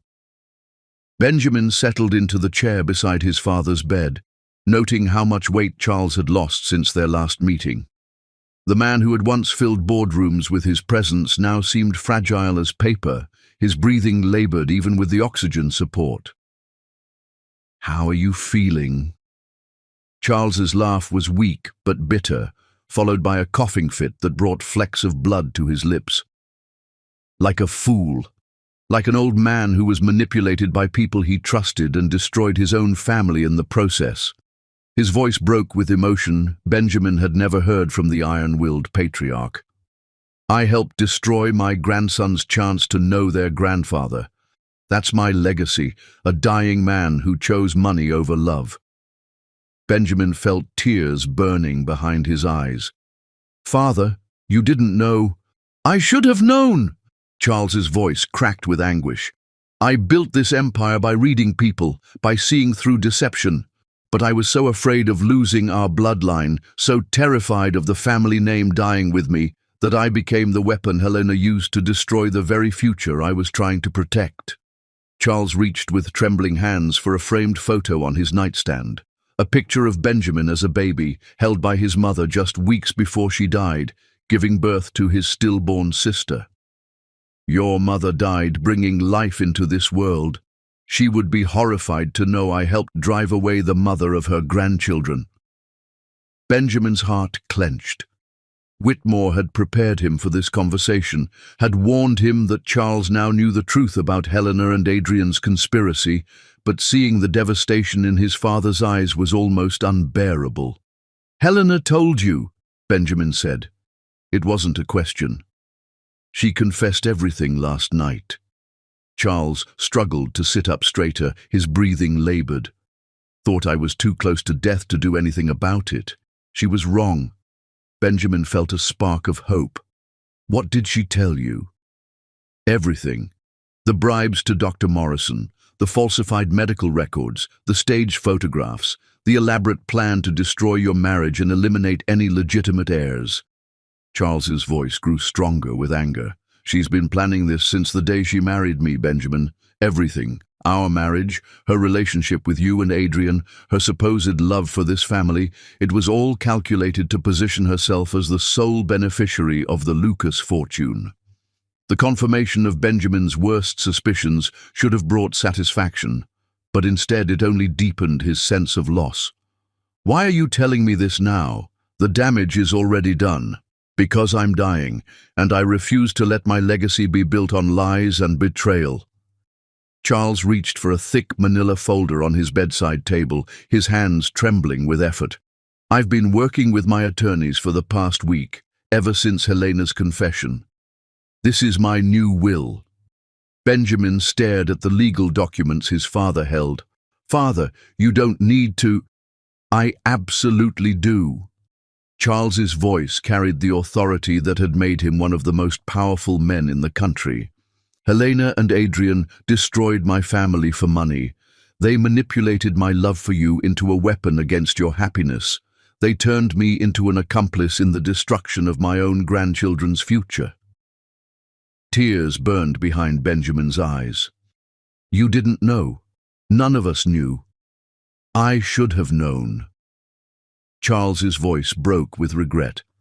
"I built my empire on the ability to read people, to see through deception and manipulation, but I was blind to the serpents in my own home because I wanted to believe in family loyalty." Charles opened the folder and pulled out photographs that made Benjamin's breath catch in his throat. Pictures of two babies, his sons, sleeping peacefully in matching cribs, their tiny faces bearing unmistakable Lucas features. "Your children," Charles said softly. "Charles Benjamin and Elizabeth Rose. I had a private investigator take these photos yesterday." Benjamin's hands shook as he studied the faces of the sons he'd never met. They were beautiful, perfect, and completely innocent of the adult failures that had shaped their young lives. "They looked like you did as a baby," Charles continued. "Same nose, same stubborn chin. And their mother. Benjamin, she's raised them beautifully. Despite everything we put her through, she's given them love and stability." "Have you met them?" Benjamin asked, his voice barely audible. Number Daisy made it clear that the Lucas family is not welcome in their lives. "Can you blame her?" Charles's expression was heavy with shame. "We destroyed her marriage, humiliated her publicly, and abandoned her when she needed us most. She has every right to protect her children from us." Benjamin set the photographs aside, unable to look at them without feeling like his heart was being torn apart. "What's in the new will?" "Justice," Charles said simply. "Helena gets nothing. Her marriage to me will be revealed as the fraud it always was, and I'm pursuing legal action to recover every penny she's stolen from this family over the years. And Adrian? Adrian is Helena's son, not mine. He has no claim to the Lucas legacy, legal or moral." Charles's voice grew cold. "But you, Benjamin, are still my heir, and your sons are still my grandsons, regardless of the circumstances that led to their births." Benjamin felt a flicker of hope for the first time in months. "What are you saying?"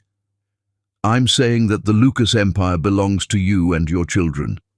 Helena's conspiracy doesn't change the fact that you have two legitimate sons who carry our bloodline." Charles struggled to sit up further. "But Benjamin, inheriting the money means nothing if you don't fight to reclaim your family." "Daisy won't even speak to me," Benjamin said quietly. "I destroyed everything between us. There's no coming back from what I did." "There's always a way back if the love is real," Charles replied with the wisdom of a man facing his own mortality. "But it requires more courage than building a business empire. It requires admitting you were completely wrong and proving you deserve a second chance." Charles reached for another document from the folder. "I've had my lawyers prepare something else, a trust fund for your sons, managed by Daisy until they reach adulthood, $50 million each with provisions for education, healthcare, and anything else they might need." Benjamin's eyes widened. "That's incredibly generous, but Daisy will never accept it. She'll see it as guilt money." "Then don't present it as guilt money. Present it as what it is, a grandfather's love for grandsons he may never get to meet." Charles's voice grew weaker, the effort of the conversation taking its toll. "And Benjamin, there's something else you need to know about Helena's conspiracy." "What?" "She didn't just target your marriage. She's been systematically sabotaging your business relationships, spreading rumors about your stability and judgment. The company's recent failures aren't entirely due to your personal problems. They're the result of a coordinated campaign to destroy your professional reputation." The revelation explained so much about the past year's business disasters. Partners who had inexplicably withdrawn from deals, investors who had suddenly lost confidence, competitors who had seemed to know Benjamin's strategies before he implemented them. She wanted to ensure that even if you somehow survived the divorce, you'd be financially ruined and professionally destroyed, Charles continued. "The perfect revenge for a woman who spent 15 years planning to steal everything our family built." Benjamin felt anger burning in his chest, not just at Helena and Adrian, but at himself for being so easily manipulated. "How did we not see it?" "Because we trusted family," Charles said sadly, "and because Helena is exceptionally skilled at long-term manipulation. She studied our weaknesses for years and exploited them with surgical precision." A soft knock interrupted their conversation. One of the nurses entered with medication and a gentle reminder that Charles needed rest. "Just a few more minutes," Charles told the nurse, then turned back to Benjamin with urgent intensity. "Son, I don't have much time left. My doctors think I have days, not weeks." Benjamin's throat tightened. "Father, listen to me. I'm going to die knowing I helped destroy the happiness of the two people I love most in this world, you and Daisy. I can't fix that, but you can." Charles gripped Benjamin's hand with surprising strength. "Fight for her, Benjamin. Fight for your sons. Show them that love is stronger than pride, that family is worth more than money, and that a Lucas man doesn't give up when something truly matters. What if it's too late? What if she's moved on? Then you'll know you tried everything. But Benjamin, a woman doesn't name her children after her ex-husband's family if she's truly moved on. She's waiting for you to become the man she fell in love with, the man who fought for everything he believed in." Charles released Benjamin's hand and settled back against his pillows, exhaustion overtaking him. "There's one more thing in that folder, a letter I wrote to Daisy, explaining everything. My confession, my apology, and my blessing for whatever future you two might build together." Benjamin picked up the sealed envelope with Daisy's name written in his father's distinctive handwriting. "Why are you giving this to me instead of sending it directly?" "Because some conversations require presence, not just words on paper. If you're going to win back your family, you need to face her yourself and prove that you're willing to fight for what you lost." As Benjamin prepared to leave, Charles called out one final time, "Benjamin, when you see my grandsons, tell them their grandfather loved them from the moment he knew they existed. Tell them the Lucas name means something because of the legacy they'll carry forward, not because of the mistakes their elders made." Benjamin nodded, unable to speak past the emotion clogging his throat. He walked toward the door, carrying the weight of his father's forgiveness and the responsibility of rebuilding everything that had been destroyed. Behind him, Charles Lucas closed his eyes and smiled for the first time in months, knowing that he'd finally done something right in the wreckage of his family's legacy. Chapter 9. The Sins Revealed. Truth is a double-edged sword. It can set you free or destroy everything you have left to lose. The modest apartment building where Daisy lived with his sons stood in stark contrast to the Lucas mansion where Benjamin had grown up. No marble columns, no crystal chandeliers, no armies of servants, just simple brick structure in a middle-class neighborhood where children played in small courtyards and mothers hung laundry on fire escapes. Benjamin sat in his car for an hour, watching the building's entrance and wrestling with cowardice that had nothing to do with business mergers or corporate warfare. This was different. This was about facing the woman whose life he'd destroyed, and the children who didn't even know he existed. At 3:30 p.m., the front door opened, and Benjamin's heart stopped completely. Daisy emerged carrying 2 car seats, her movements efficient and practiced. She looked thinner than he remembered, her once lustrous hair pulled back in a simple ponytail, wearing jeans and a sweater that probably came from a discount store rather than the designer boutiques she'd once frequented as a Lucas wife. But she was still the most beautiful woman Benjamin had ever seen.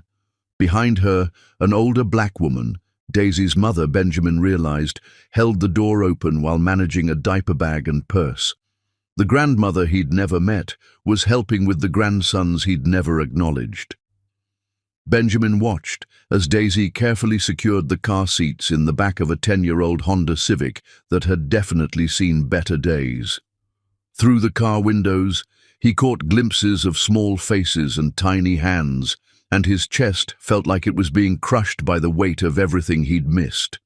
As Daisy drove away, Benjamin made a decision that terrified him more than any boardroom confrontation ever had. He followed at a distance, not to spy or gather evidence, but to understand the life his children were living without him.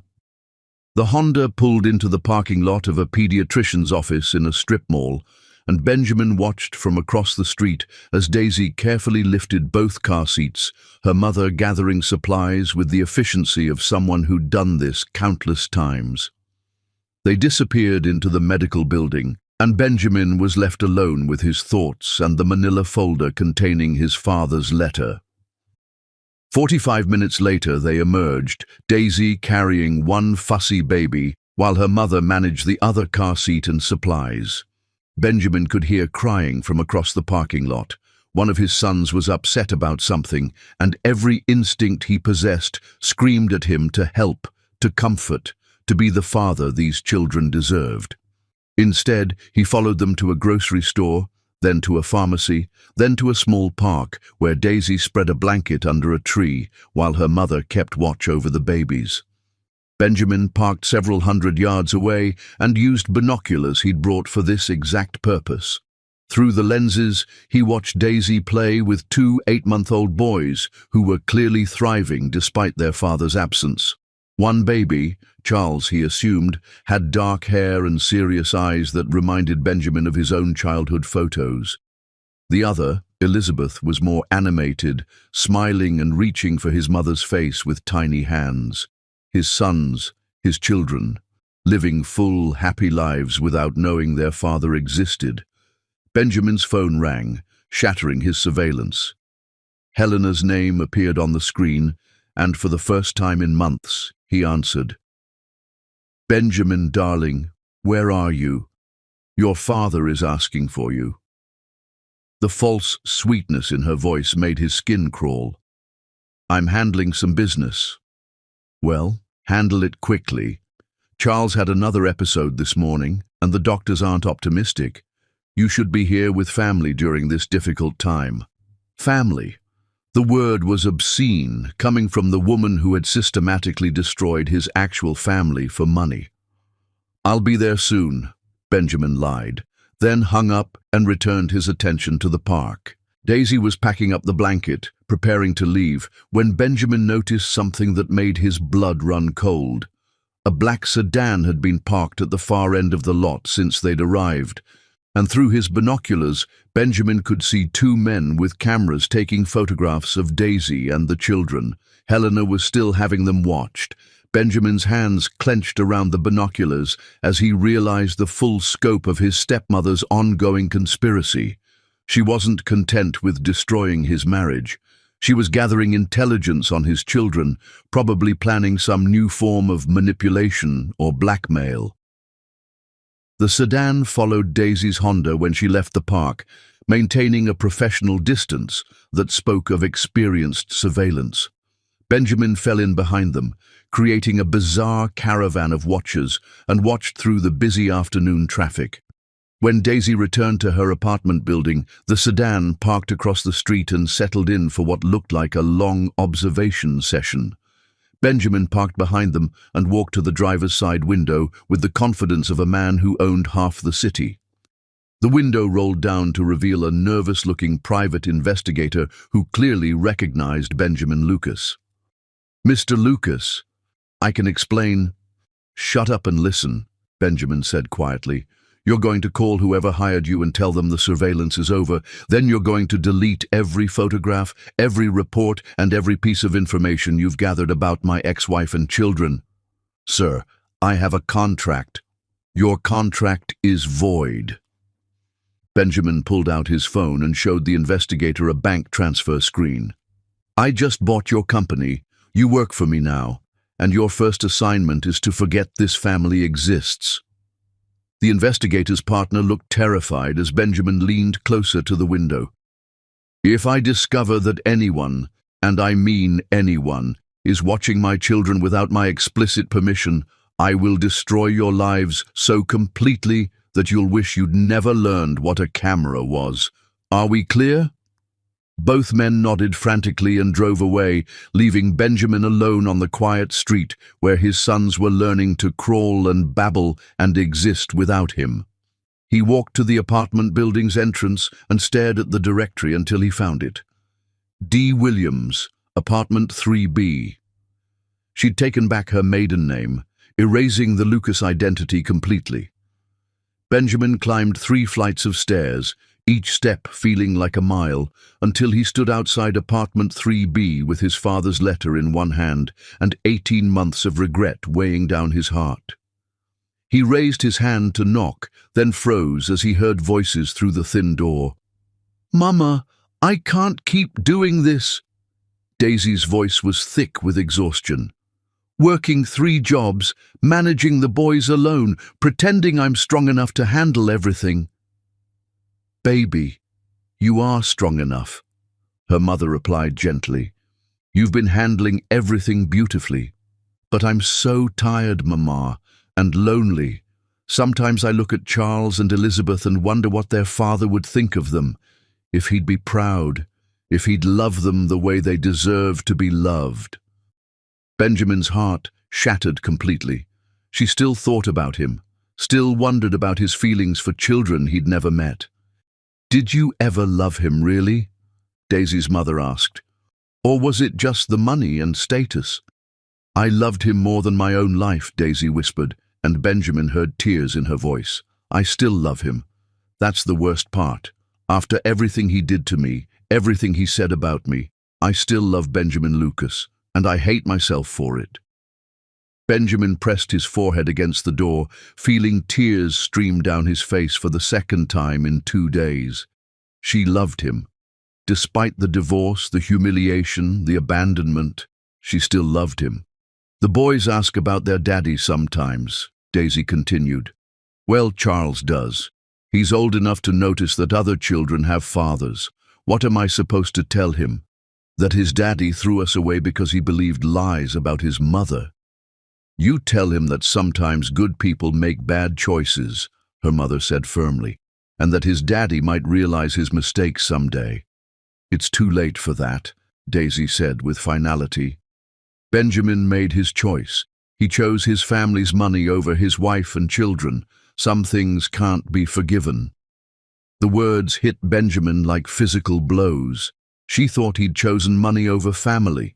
She had no idea that Helena and Adrian had orchestrated everything, that he'd been manipulated as completely as she had. Benjamin raised his hand to knock again, but stopped when he heard footsteps approaching the door from inside. He stepped back into the stairwell shadows just as the door opened. Daisy emerged carrying a bag of garbage, and Benjamin got his first close look at the mother of his children in over a year. She was thinner, older-looking, with stress lines around her eyes that hadn't been there during their marriage. But she was still breathtakingly beautiful, still the woman who had captured his heart at a charity auction and changed his entire world. She walked to the garbage chute at the end of the hall, and Benjamin stepped out of the shadows. "Daisy." She spun around, her face cycling through shock, fear, and something that might have been hope before settling into carefully controlled neutrality. "Benjamin." Her voice was steady, but he could see her hands trembling. "What are you doing here?" "I came to see you." to see our children." He held up the manila folder. "To give you this. Our children." Her laugh was bitter. "Since when are they our children? You made it very clear 18 months ago that they weren't yours." "I was wrong." The words felt inadequate for the magnitude of his mistakes. "About everything. Daisy, I know the truth now. About Helena, about Adrian, about the lies they told to destroy our marriage." Her composure cracked slightly. "What truth?" "That you never betrayed me, that the babies were always mine, that I destroyed the best thing in my life because I was too stupid and too proud to see I was being manipulated." Daisy stared at him for a long moment, her dark eyes searching his face for signs of deception. "You're 18 months too late, Benjamin." "I know. But I'm here now, and I'm not leaving until you know everything." He held out the folder. "My father wrote you a letter. He's dying, Daisy, cancer. And before he dies, he wanted you to know that he knows the truth too." Her hands shook as she took the folder. "Charles is dying. He has days, maybe a week. The stress of what happened to our family, the guilt over being manipulated into helping destroy our marriage, it's killing him faster than the cancer." Daisy's eyes filled with tears. Despite everything the Lucas family had put her through, she genuinely loved Charles as the grandfather her children would never know. "Read the letter," Benjamin said quietly, "and then decide if you can ever forgive the biggest fool who ever lived." As Daisy opened the folder with trembling hands, neither of them noticed the figure watching from the stairwell below, or the small recording device that had captured every word of their conversation. Helena's final gambit was already in motion, and the truth that Benjamin thought would save his family was about to destroy what little remained of their chance at happiness. Chapter 10. The Love That Conquers All.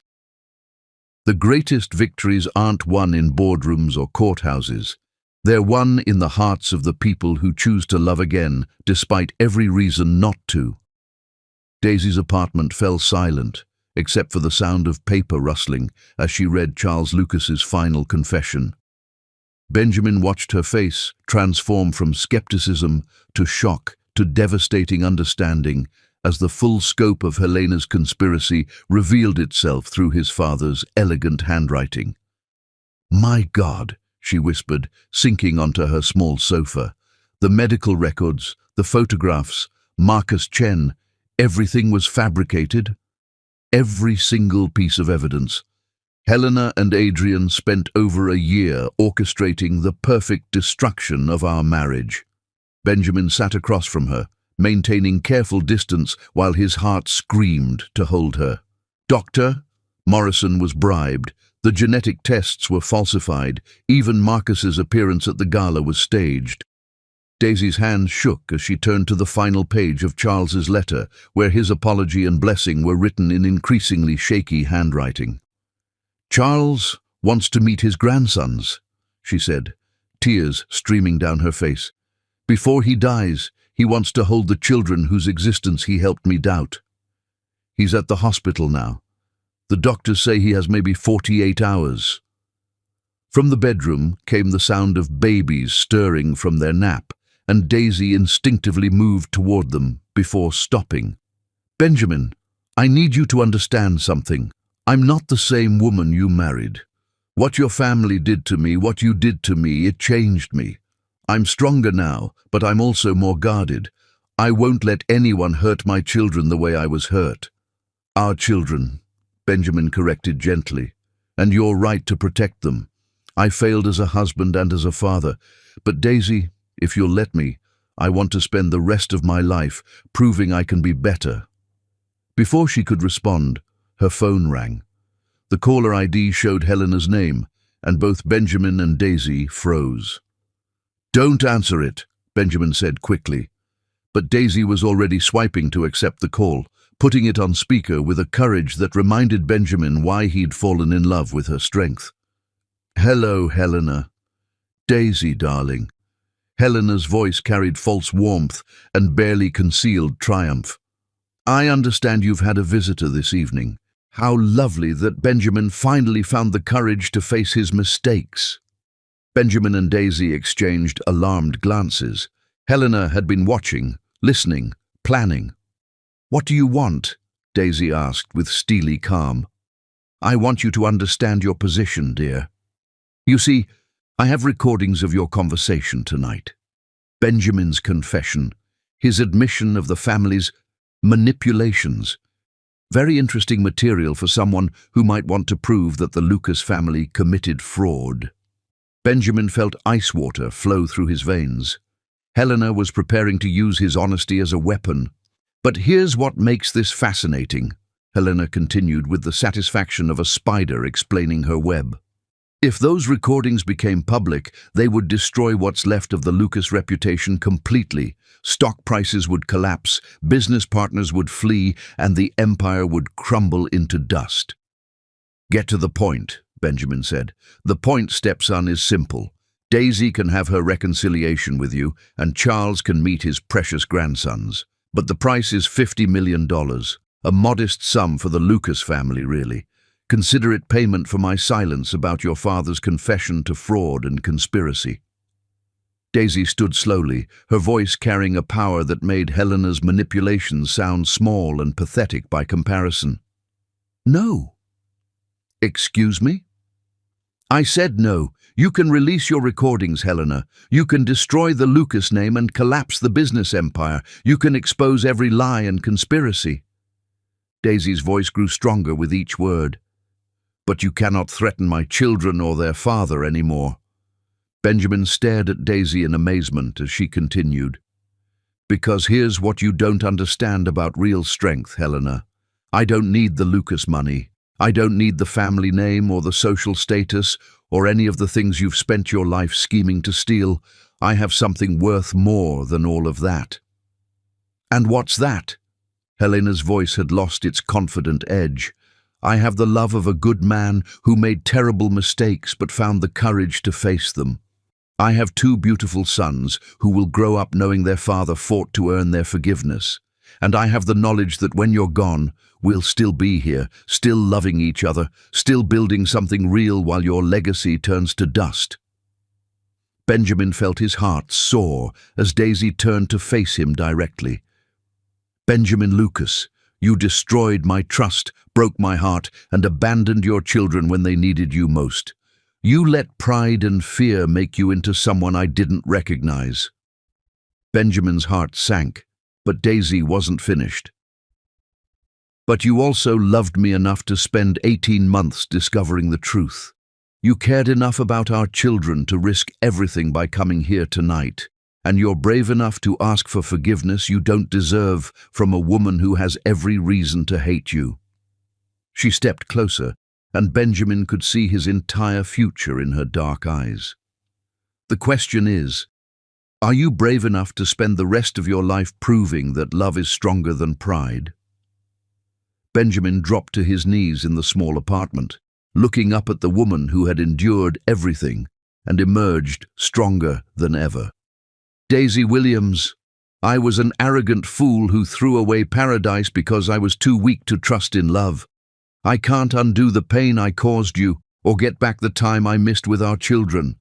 But if you'll let me, I'll spend every day for the rest of my life earning the right to be your husband and their father. From the bedroom came the sound of babies crying, and Daisy's maternal instincts immediately took over. Come meet your sons, she said simply. The nursery was small but filled with love. 2 cribs positioned so the babies could see each other, walls decorated with pictures Daisy had printed from her phone, toys that had clearly been chosen with care rather than expense. Benjamin's sons, Charles and Elizabeth, were 8 months old, healthy and beautiful and completely perfect. Charles had inherited Benjamin's serious expression and dark hair, while Elizabeth had Daisy's eyes and an infectious smile that could have melted glaciers. Charles, Elizabeth, Daisy said softly, lifting both babies. I'd like you to meet someone very important." Benjamin's hands shook as he held his children for the first time. They studied his face with the intense curiosity of babies meeting a stranger, and Benjamin felt his heart expand in ways he'd never imagined possible. "Hi," he whispered to them. "I'm your daddy, and I'm so sorry I wasn't here before." As if understanding the importance of the moment, both babies reached for Benjamin's face with tiny hands, and he felt tears streaming down his cheeks as he realized that forgiveness could come in the smallest gestures. "Helena was right about one thing," Daisy said quietly. "The recordings will destroy the Lucas Empire if she releases them." "Let her release them," Benjamin said, not taking his eyes off his sons. "I'd rather be poor with you and the boys than rich and alone."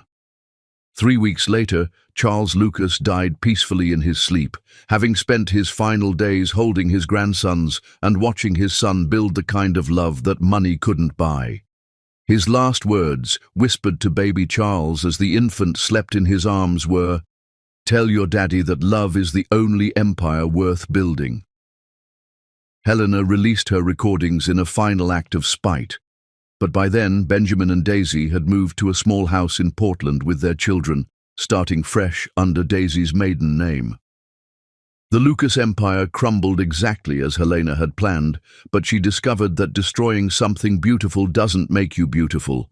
It just makes you empty. The tabloids had their scandal, high society moved on to the next source of gossip, and Helena found herself alone in a mansion filled with everything she'd schemed to own and no one left to share it with. Adrian, realizing his mother's manipulations had destroyed any chance of a real relationship with his stepbrother, disappeared to Europe with what money he could salvage. But in a modest garden where Benjamin Lucas taught his sons to take their first steps, while their mother planted flowers that would bloom every spring like promises of new beginnings, love proved stronger than pride, family trumped fortune, and the only legacy that mattered was the one built by two people who chose each other again, despite every reason not to. When Charles Benjamin Lucas and Elizabeth Rose Williams Lucas spoke their first clear words at 14 months old, it wasn't "Mama" or "Dada." Little Charles pointed to the kitchen where his parents were cooking dinner together, his father's arms around his mother's waist as she stirred pasta sauce, both of them laughing at something Elizabeth had done. And in a voice clear as crystal, he said, "Home." Elizabeth, not to be outdone by her brother, clapped her hands and repeated with a giggle that sounded like pure joy, "Home, home," because home isn't a mansion or an empire or a trust fund. Home is where you're loved unconditionally, where mistakes are forgiven, and where two hearts that were broken apart find their way back to wholeness together. The Lucas dynasty was dead. The Williams-Lucas family was just beginning.